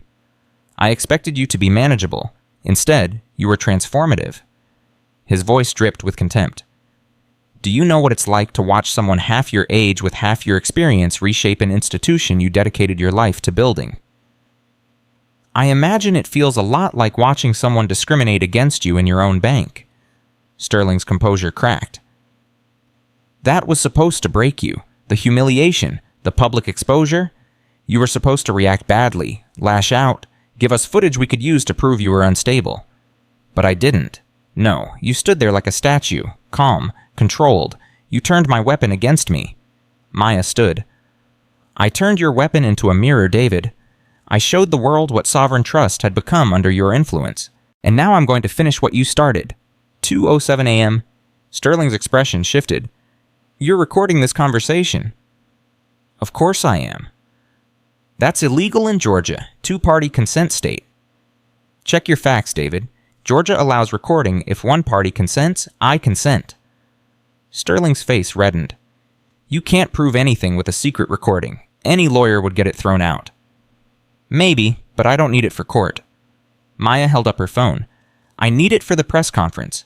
In 7 hours, I'm going to play this recording for every major news outlet in the country. I'm going to let them hear you admit to orchestrating discrimination, bribing federal officials, treating me as a mistake that needed to be corrected. You wouldn't dare. Watch me. Sterling moved toward her, his composure finally shattered. If you release that recording, I'll destroy you. I have connections you can't imagine. Politicians who owe me favors. Regulators who answer my calls. I will make your life a living hell. Maya didn't back away. You already tried to destroy me, David. You failed. And now you're going to spend the rest of your life in a federal prison wondering how a woman you underestimated took everything from you. She walked toward the door. Maya? Sterling's voice stopped her. What do you want, really? Everyone wants something. Name your price. Maya turned back. My price, I want you to spend the next 30 years thinking about what you did. I want you to remember the customers you discriminated against, the careers you destroyed, the trust you betrayed. She opened the door. But mostly, David, I want you to remember this moment, the moment when you realized that the mistake you tried to eliminate was the one who ended you. 2:19 a.m. Maya's phone buzzed as she walked to her car. A text from Ellen. FBI just contacted Maria. They're ready to move. Sterling's house is about to get very crowded. Maya looked back at the mansion. Through the study window, she could see Sterling on the phone, gesturing frantically, making calls, trying to activate his network of favors and connections. It wouldn't matter. The evidence was too strong. The witnesses were too credible. And in 6 hours, Maya would stand before the world and tell the whole story. She typed a response to Ellen. On my way to the backup location, prepare everything for the press conference. And Ellen, make sure Rachel Chen's Instagram footage is ready to play. I want the world to see exactly where this started. 2:31 a.m. The backup location was a suite at the Ritz-Carlton downtown. Ellen had booked it under an alias paying cash, ensuring no connection to Sovereign Trust. When Maya arrived, her team was already assembled. Ellen Torres, Chief of Staff, Maria Gonzalez, General Counsel, James Mitchell, Compliance Director, Raymond Foster, IT Security, and one unexpected addition. Rachel Chen sat in the corner, her laptop open, her phone recording. Dr. Richardson? Rachel stood quickly. I hope you don't mind. Ellen invited me. Maya looked at Ellen. She has 14 million views on her Instagram footage, Ellen explained. And she's been receiving threats all evening. Someone tried to break into her apartment 2 hours ago. Maya turned to Rachel. Threats? From whom? I don't know. Anonymous calls, messages telling me to delete the footage or face consequences. Rachel's voice was steady, but her hands trembled slightly. I'm not deleting anything. You could be putting yourself in danger. My mother spent 30 years fighting discrimination. She died 3 weeks ago. Rachel's chin lifted. This is exactly what she would have wanted me to do. Maya studied the young woman, saw the determination behind the fear, the conviction that had driven her to keep recording when others would have stopped. Then you're welcome here, Maya said. Ellen makes sure Rachel has security. No one gets to her before the press conference. 2:47 a.m. The next 3 hours were a blur of preparation. Maria finalized the legal documentation, copies of every piece of evidence organized chronologically cross-referenced with applicable federal statutes. She had already briefed the U.S. Attorney's Office. Arrest warrants were being prepared. James worked with Raymond to secure all digital evidence against deletion or tampering, multiple backups, encrypted storage, chain of custody documentation that would withstand any legal challenge. Ellen coordinated with press outlets. The conference would be carried live by CNN, MSNBC, Fox News, and all local affiliates. National newspapers had committed to coverage. Social media influencers were standing by to amplify the message. Maya reviewed her statement. Every word chosen carefully. Every claim backed by evidence. Every accusation framed in language that would resonate with both legal authorities and the general public. At 4:15 a.m. her phone rang. David Sterling, Maya answered. What do you want? I want to make a deal. Sterling's voice had changed. The arrogance was gone, replaced by something closer to desperation. I have information that could bring down Hamilton Financial entirely. Names, account numbers, connections to foreign governments. I'm listening. If you withdraw the recording from your press conference, I'll give you everything. You can take down a company worth $50 billion. I'll disappear quietly. Everyone wins. Except the customers you discriminated against. They'll get compensation. I'll establish a fund. $10 million. More if necessary. And you walk away free. I walk away alive. There's a difference. Sterling's voice dropped. Maya, you don't understand who you're dealing with. Hamilton Financial has connections to people who don't negotiate, who don't forgive. If I testify against them, I'm dead. If you expose them publicly, you might be too. Maya felt a chill run down her spine. Are you threatening me? I'm warning you, the same people who paid me to destroy you will pay someone else to finish the job. This goes deeper than you know. Then I guess I'll have to dig deeper. She ended the call. 4:32 a.m., Ellen appeared at Maya's side. The FBI just arrested David Sterling. They're also executing search warrants at Hamilton Financial's offices in New York and their subsidiary in Hong Kong. Maya exhaled slowly. It's happening. It's happening. By this afternoon, Sterling will be in federal custody, facing charges that will keep him locked up for the rest of his life. And the threats he mentioned, the connections to people who don't negotiate. Ellen hesitated. The FBI is aware. They're assigning protection details to you and to Rachel. Anyone involved in the exposure will have security until the investigation concludes. How long will that take? Years, probably. Hamilton Financial is a global operation. Untangling their connections will require cooperation from foreign governments. Maya nodded. Then we'd better get started. 5:58 a.m. As dawn broke over Atlanta, Maya Richardson stood in front of a mirror preparing for the most important press conference of her career. In 3 hours, she would face the cameras, tell her story, present the evidence, watch as David Sterling's carefully constructed empire crumbled into dust. She thought about her mother, the advice that had sustained her through 31 years of struggle. Don't quit. Don't let them push you out. Stay, rise, and when you get to the top, make sure no one else has to feel the way you feel tonight. Maya had stayed, she had risen, and today she would make sure that what happened to her would never happen to anyone else. Her phone buzzed one last time, a text from an unknown number. You did what I couldn't. Thank you. The truth finally wins. Maya stared at the message. The mysterious informant, the person who had guided her through the conspiracy with anonymous warnings and carefully planted evidence. She still didn't know who they were. Might never know. But whoever they were, they had helped her save Sovereign Trust. And for now, that was enough. 6:47 a.m. Rachel Chen found Maya in the hotel suite reviewing her notes one final time. Dr. Richardson, can I ask you something? Maya looked up. Of course. When you were standing in that lobby yesterday, when Derek Lawson was counting down and the guards were moving towards you, were you scared? Maya considered the question. Terrified. But you didn't show it. Showing fear would have given him power. Would have confirmed what he already believed about me. Maya set down her notes. Sometimes courage isn't the absence of fear. It's the refusal to let fear dictate your actions. Rachel nodded slowly. My mother used to say something similar. She said bravery is being scared and doing the right thing anyway. Your mother sounds like a wise woman. She was. Rachel's eyes glistened. She would have loved to meet you, to see what you're about to do.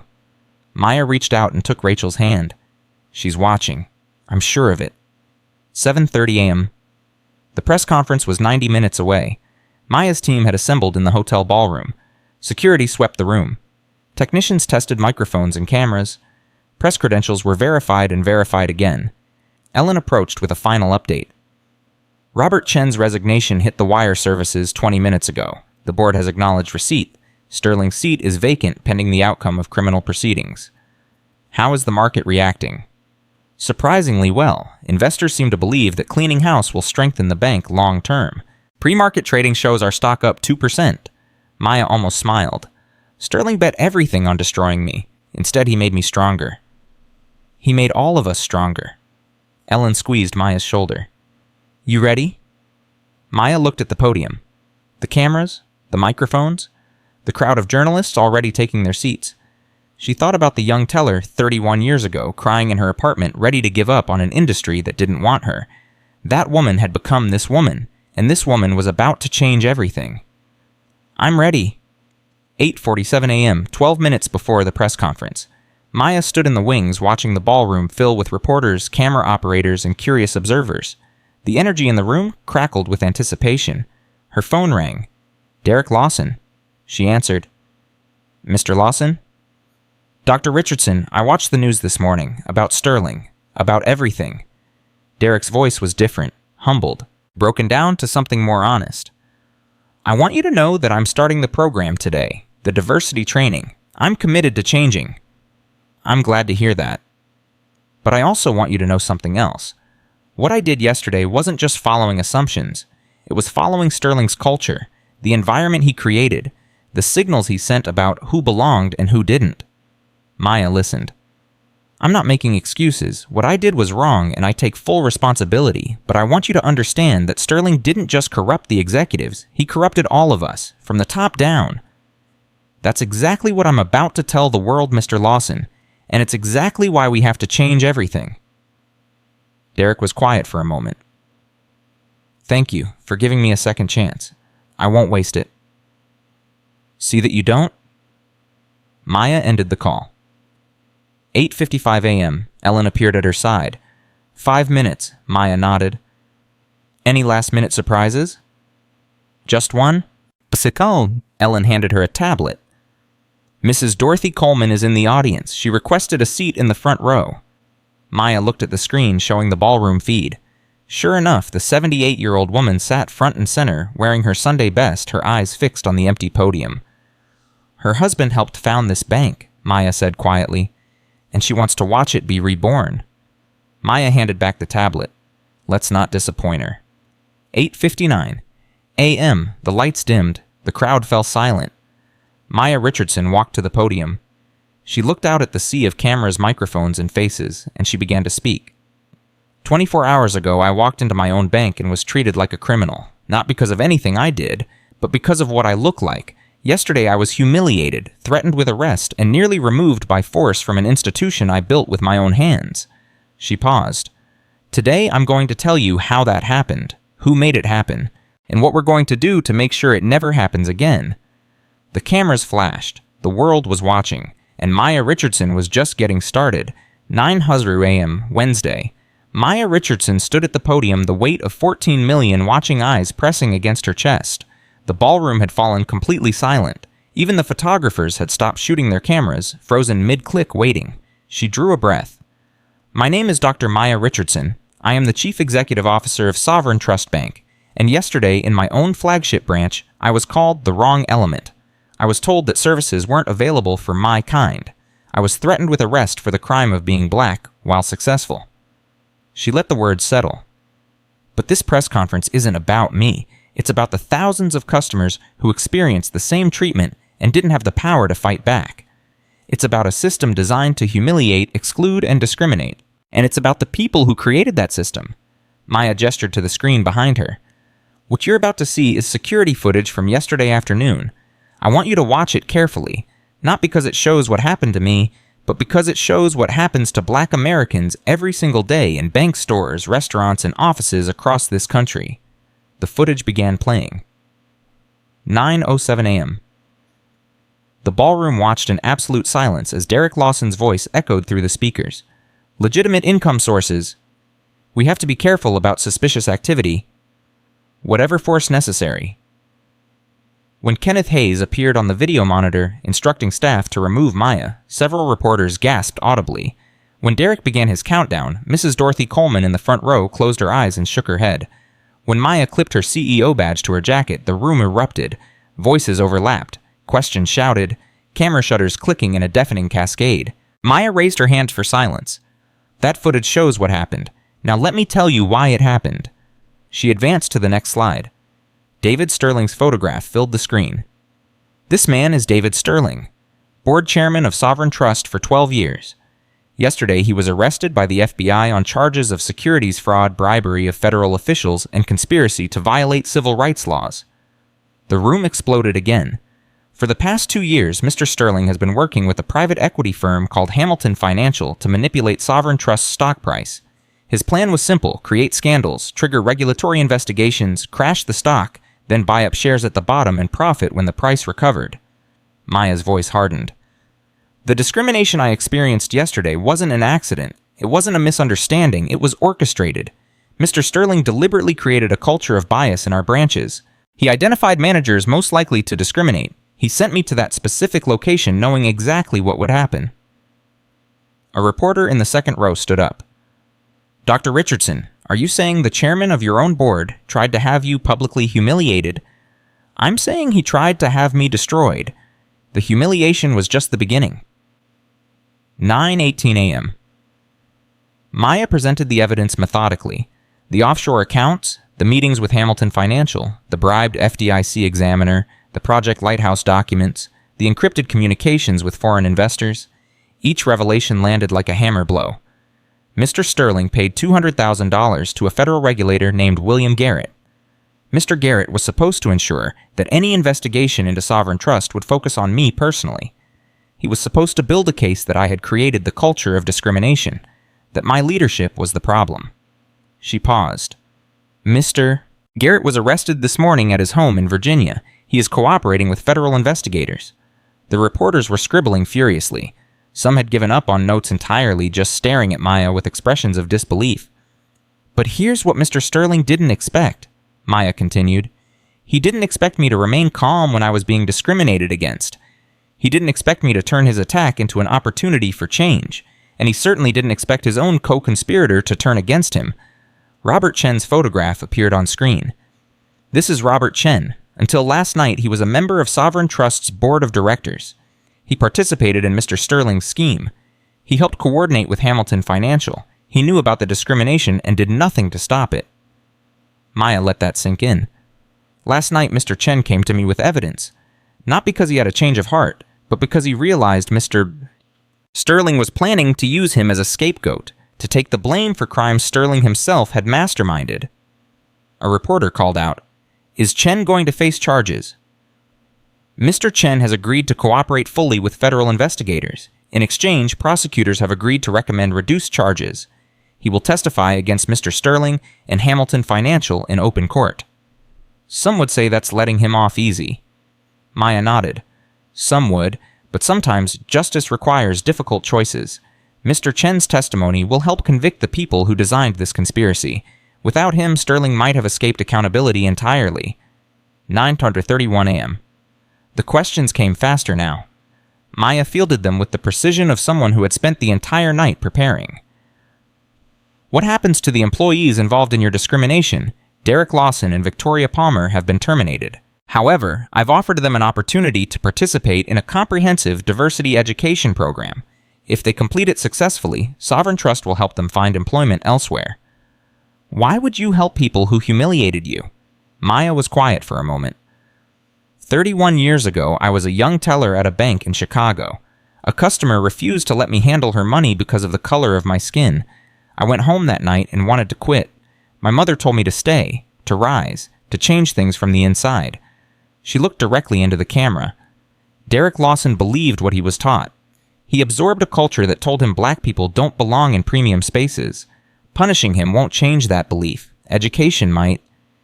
And if it doesn't, then at least we tried. I'd rather fail trying to transform someone than succeed at destroying them.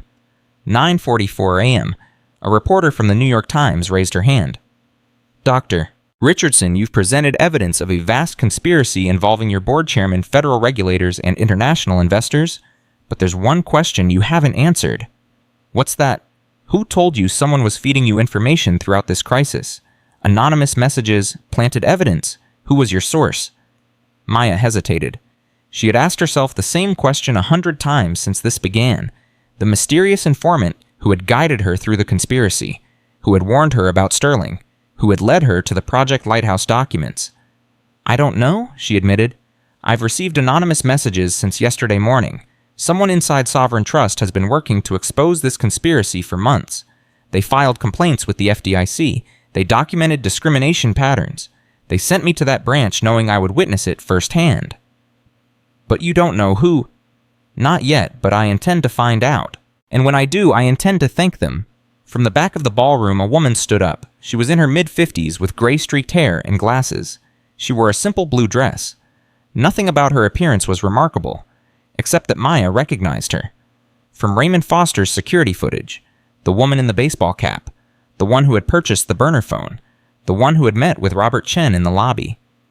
Perhaps I can help with that, the woman said. The room turned. My name is Patricia Sterling, David Sterling's wife of 34 years. Her voice was steady, but something burned behind her eyes. I'm the one who sent the emails. I'm the one who filed the FDIC complaints. I'm the one who has been trying to destroy my husband for the past 2 years. 9:52 a.m. The ballroom erupted into chaos. Reporters shouted questions. Cameras swung toward Patricia Sterling. Security personnel moved toward her uncertainly, unsure whether she was a threat or a witness. Maya raised her hand. Let her speak. Patricia walked slowly toward the front of the room. Her steps were measured, deliberate. The steps of a woman who had been waiting for this moment for a very long time. She stopped beside the podium. Dr. Richardson, I owe you an explanation. I'd say you owe me several. Fair enough. Patricia turned to face the cameras. My husband is a monster, not the kind that announces itself, the kind that smiles and shakes hands and builds empires while destroying everyone around him. She drew a breath. I discovered his scheme 18 months ago, found documents he'd hidden in his home office, realized he was planning to manipulate the bank he'd spent his career building. to profit from discrimination and fraud. Why didn't you go to the authorities? I tried. David has connections everywhere. Police, prosecutors, regulators. Every time I reached out to someone, he found out. He threatened me, told me no one would believe me, told me he would destroy me if I spoke publicly. Patricia's voice cracked. So I started building a case. Quietly, anonymously, I filed complaints with agencies David didn't control. I documented everything I could find, and I waited for the right moment. Why me? Maya asked. Why send me to that branch? Because I needed someone David couldn't manipulate, someone strong enough to survive what he would do to them, someone who would fight back instead of giving up. Patricia met Maya's eyes. I watched you for months, Dr. Richardson, watched how you handled pressure, how you responded to attacks, how you treated people with less power than yourself. You tested me. I evaluated you, and I concluded that if anyone could bring David down, it was you. 10:03 a.m. Maya processed this revelation. David Sterling's own wife, working against him for 18 months, building the case that would destroy his career and send him to prison. You could have come to me directly. I couldn't risk it. David monitored everything, my phone, my email, my movements. If he'd known I was working against him, he would have found a way to stop me. He threatened you. He did worse than threaten. Patricia's voice dropped. 2 years ago, my sister started asking questions about David's business dealings. She was a forensic accountant, noticed irregularities in some documents she'd seen at a family dinner. Maya felt a chill. What happened to her car accident? Single vehicle, rainy night. Patricia's eyes glistened. The police ruled it an accident. David sent flowers to the funeral. The ballroom had gone completely silent. I can't prove he was responsible. I probably never will, but I know my sister. She was the most careful driver I ever met, and she died 2 weeks after telling David she wanted to look at his books. Patricia straightened. So yes, Dr. Richardson, I tested you. I manipulated you. I put you in harm's way without your consent, and I would do it again because my husband destroyed my sister. He would have destroyed you, and he would have destroyed this bank if someone hadn't stopped him. 10:14 a.m. A reporter from CNN stepped forward. Mrs. Sterling, will you testify against your husband? I already have. I spent 6 hours with the FBI last night. They have everything, every document, every recording, every piece of evidence I've collected for the past 18 months. Aren't you afraid you just implied your husband murdered your sister? Patricia smiled. It was not a pleasant expression. I'm terrified. But I've been terrified for 2 years. At least now I'm terrified and fighting instead of terrified and silent. She turned back to Maya. Dr. Richardson, I know I don't deserve your forgiveness. I used you as a weapon against my husband. I put you through humiliation and danger without telling you why. Maya was quiet for a long moment. You're right. You don't deserve my forgiveness. Patricia nodded, accepting the judgment. But, Maya continued, you also spent 18 months risking your life to expose corruption. You lost your sister, you lived in fear, and you had the courage to stand up in front of the world and tell the truth. She extended her hand. That doesn't erase what you did, but it's a start. Patricia took Maya's hand, held it for a moment, then stepped back from the podium. I'll be available for questions after the FBI clears my testimony for public discussion. Until then, I have nothing more to say. She walked toward the exit. The reporters parted to let her through. 10:27 a.m. Maya returned to her prepared remarks. The events of the past 24 hours have revealed deep corruption at the highest levels of sovereign trust, but they've also revealed something else, something more important. She looked out at the assembled journalists. This crisis was created by individuals who believed they could profit from discrimination, who thought they could exploit prejudice for personal gain, who assumed that systems designed to exclude certain people would never be challenged. Maya's voice strengthened. They were wrong. She advanced to the final slide, a comprehensive overview of the reforms Sovereign Trust would implement. Starting today, Sovereign Trust will become the national model for equitable banking, not because it's good PR, not because it protects us from lawsuits, because it's right. She outlined each initiative. Every employee will complete 40 hours of comprehensive bias awareness training, not sensitivity seminars, not diversity workshops, real education about the history, psychology, and impact of discrimination. We will establish a customer advocacy program with anonymous reporting systems. Anyone who experiences discrimination at any sovereign trust location can report it immediately and receive a response within 24 hours. We will commit $20 million over 5 years to a community investment fund, loans for minority-owned businesses, financial literacy programs, scholarships for students from underserved communities. We will tie executive compensation to diversity outcomes. If our numbers don't improve, our leaders don't get bonuses. It's that simple. And we will submit to quarterly audits by independent third parties, not self-assessments, not internal reviews, outside experts who will hold us accountable. Maya paused. These changes won't be easy, they won't be cheap, and they won't happen overnight. But they will happen, because I will make them happen. 10:41 a.m. The press conference entered its question and answer phase. Maya fielded inquiries about implementation timelines, budget allocations, regulatory compliance, and stakeholder reactions. She answered each one with the same directness she had shown throughout. Then a reporter from the Atlanta Journal-Constitution raised his hand. Dr. Richardson, yesterday you offered Derek Lawson and Victoria Palmer a chance at redemption through education. This morning you shook hands with Patricia Sterling, who manipulated you for 18 months. Now you're promising to transform Sovereign Trust into a model institution. He leaned forward. Are you really that forgiving, or is this all just good PR? Maya smiled. That's a fair question. Let me answer it honestly. She stepped away from the podium. I am not a naturally forgiving person. When Derek Lawson called security to remove me from my own bank, I wanted to destroy him. When I discovered that Patricia Sterling had manipulated me, I felt betrayed. When I learned that David Sterling had orchestrated my humiliation, I felt rage. She walked closer to the reporters. But here's what I've learned in 31 years of climbing through an industry that wasn't designed for people who look like me.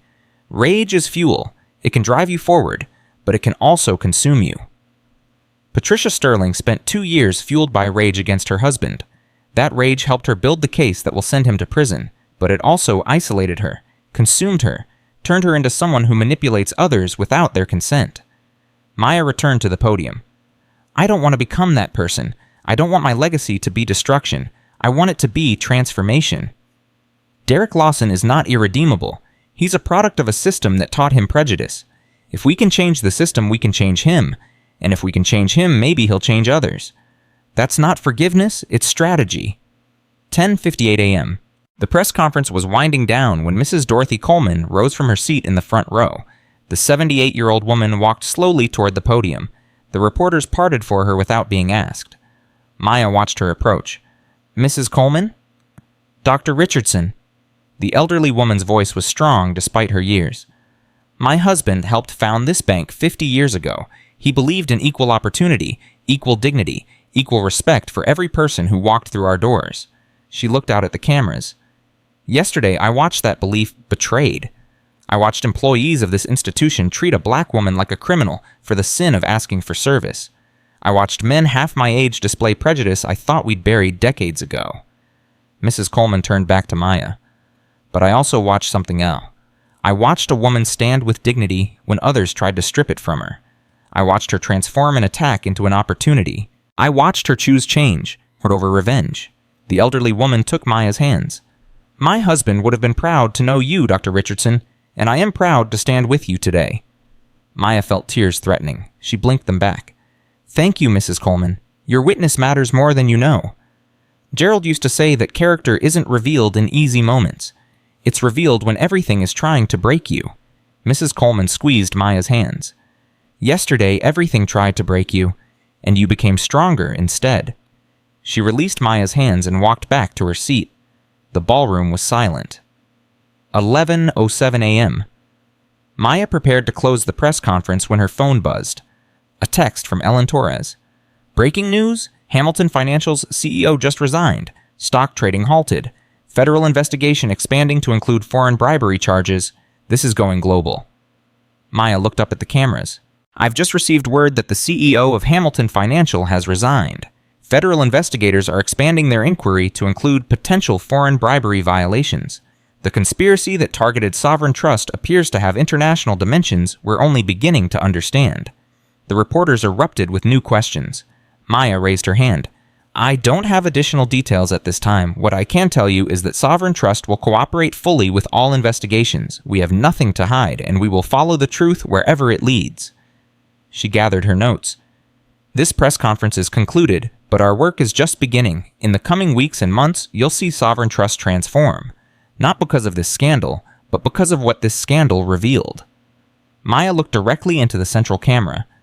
Every institution in America is built on choices. Choices about who belongs and who doesn't.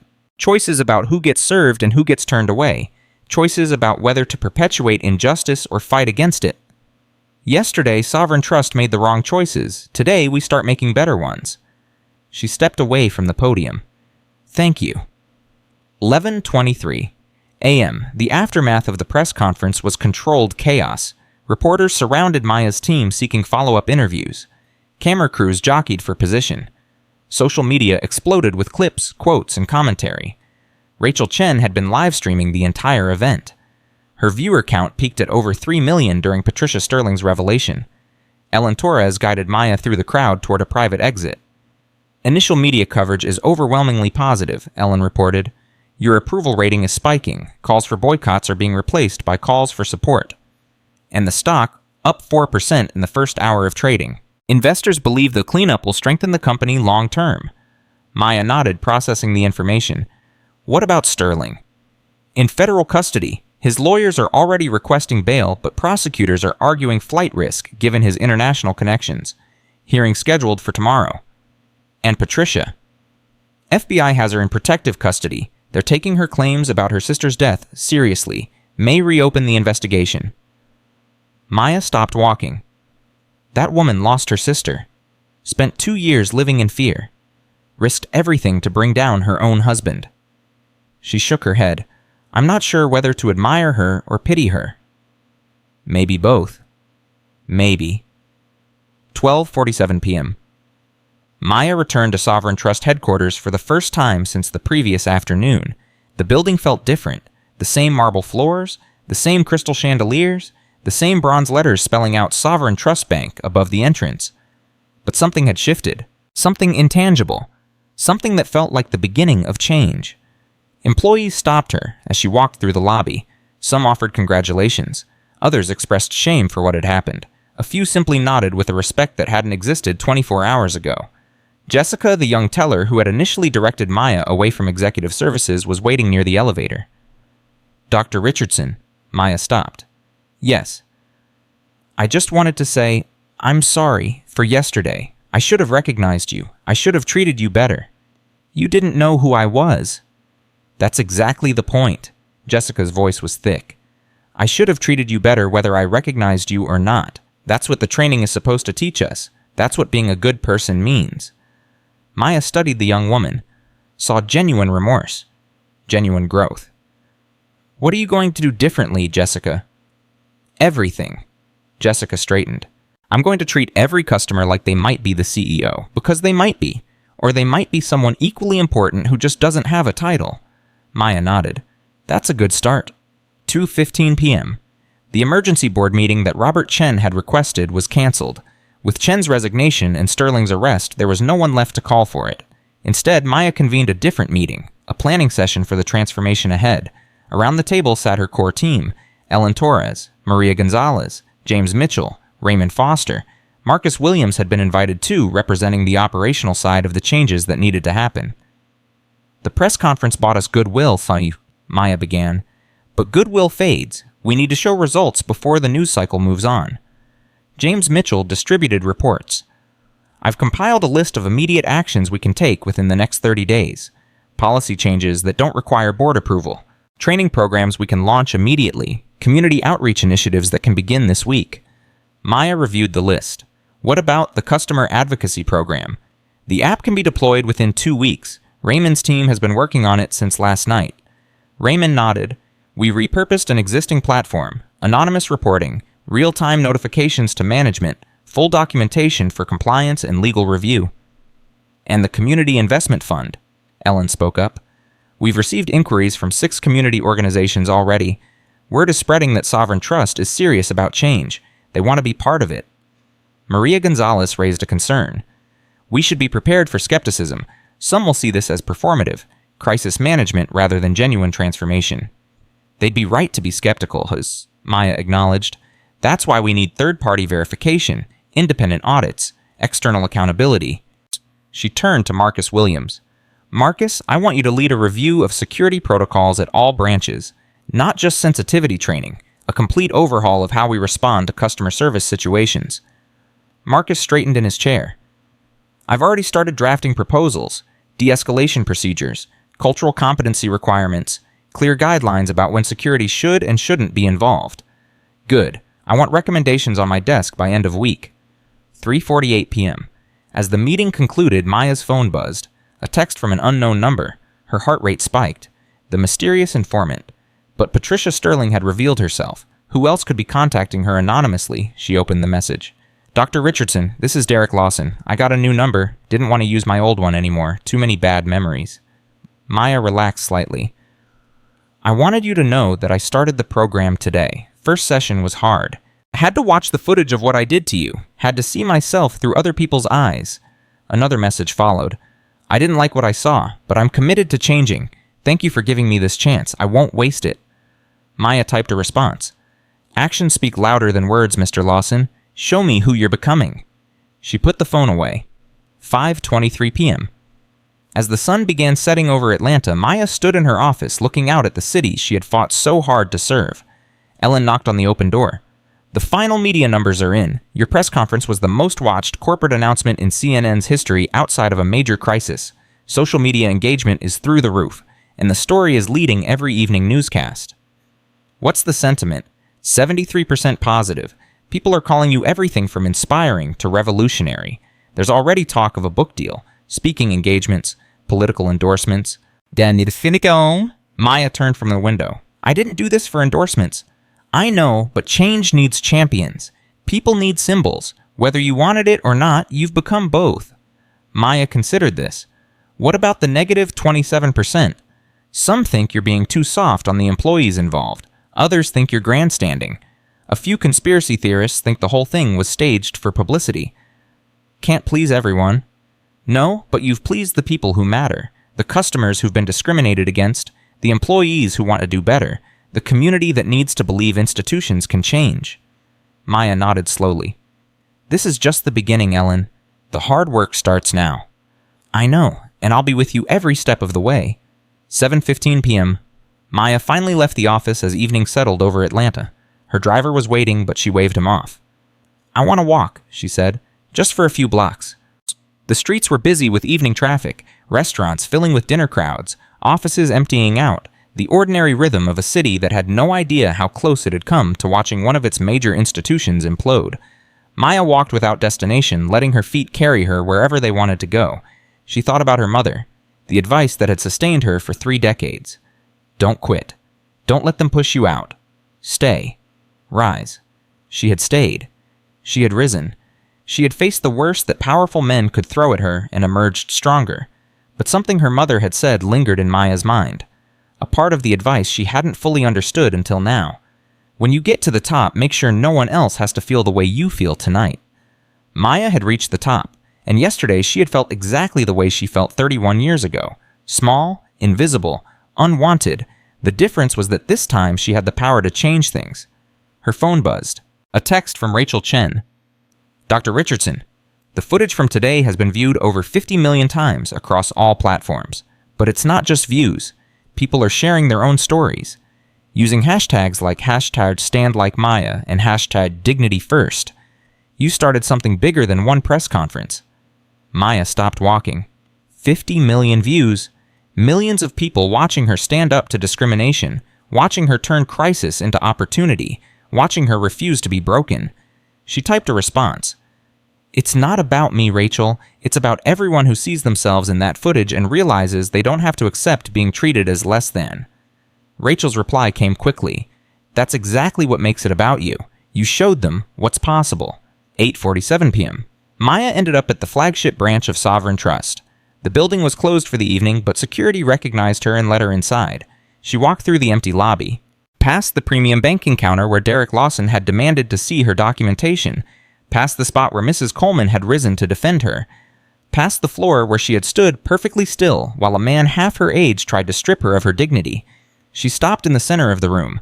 24 hours ago, this space had been her battleground, the site of her humiliation, the place where everything she had built was supposed to come crashing down. Instead, it had become the foundation for transformation. Maya looked around at the marble floors, the crystal chandeliers, the bronze letters on the wall. Sovereign Trust Bank. Founded 50 years ago by Gerald Coleman and others who believed that black families deserved access to financial services. Built into a $4 billion institution through decades of work by thousands of employees, nearly destroyed by one man's greed and prejudice, and saved by a woman who refused to be broken. 9:30 p.m. Maya returned home to find a package waiting on her doorstep. No return address, just her name written in careful handwriting. She opened it cautiously. Inside was a single item, a framed photograph. The image showed a young black woman in a teller's uniform standing in front of a bank branch in Chicago. The date stamp in the corner read 1993. The woman was smiling, full of hope and determination, ready to take on an industry that had no place for her. It was Maya, 31 years ago, her first day on the job. A note was attached. I found this in David's files. He'd been tracking you for years, studying you, preparing to destroy you. But he kept this photo. I think in some twisted way he admired what you'd overcome. He just couldn't stand that you'd overcome him too. Now the photo belongs to you, a reminder of how far you've come and how much further you'll go. Patricia. Maya held the photograph for a long time. The young woman in the image had no idea what lay ahead. The struggles, the victories, the moments of doubt and the moments of triumph. The day when everything she had built would be tested in the most public way imaginable. But she had survived. More than survived. She had transformed. 10:15 p.m. Maya called her mother. At 83, Margaret Richardson still lived in the same Chicago apartment where she had raised her daughter, still watched the news every evening, still kept every article about Maya's career in a scrapbook that had grown to fill 3 shelves. "Baby," her mother's voice was warm, familiar, eternal. "I watched the press conference. You were magnificent." "I was terrified, Mama." "I know, I could tell, but you didn't show it. You stood there like a queen." Maya felt tears threatening again. "I thought about you the whole time, what you told me 31 years ago. Don't quit. Don't let them push you out. Stay, rise. Make sure no one else has to feel the way I felt that night." Her mother was quiet for a moment. "You did it, baby. You did exactly what I asked, and I am so proud of you." "I love you, Mama." "I love you too. Now get some sleep. You've earned it." 11:47 p.m. Maya sat in her living room, the framed photograph on the table beside her. The young woman from 1993, the CEO from 2024, the same person separated by 3 decades of growth struggle and transformation. She thought about everything that had happened since yesterday afternoon. The discrimination, the revelation, the conspiracy, the press conference, the beginning of change.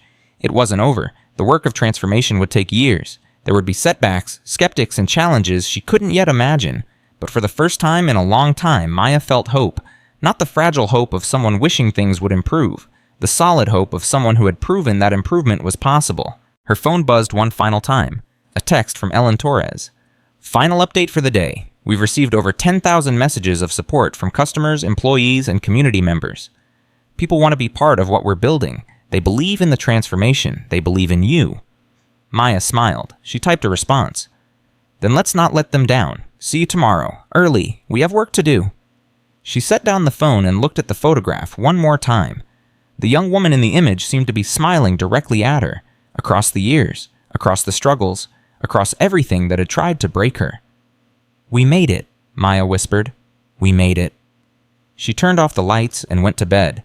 Tomorrow, the work of transformation would begin in earnest. But tonight, Maya Richardson slept the deep, peaceful sleep of a woman who had faced her darkest moment and emerged into the light. The discrimination didn't break her. The conspiracy didn't stop her.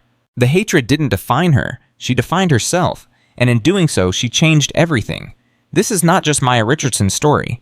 This is the story of every person who has been told they don't belong. Every person who has been judged before they could speak. Every person who has been made to feel small by those who feared their greatness. To all of you, don't quit. Don't let them push you out. Stay, rise, and when you get to the top, make sure no one else has to feel the way you felt. That is how we change the world. One act of courage at a time. One moment of dignity at a time. One refusal to be broken at a time. Maya Richardson refused to be broken. And because of her sovereign trust, bank will never be the same. Because of her, thousands of customers will be treated with dignity instead of suspicion. Because of her, an industry built on exclusion will begin to transform. Because of her, a young woman watching the footage on her phone might believe that she too can rise. That is the power of standing firm when everything tries to move you. That is the power of choosing transformation over revenge. That is the power of one person deciding that enough is enough. Maya Richardson decided, and the world changed.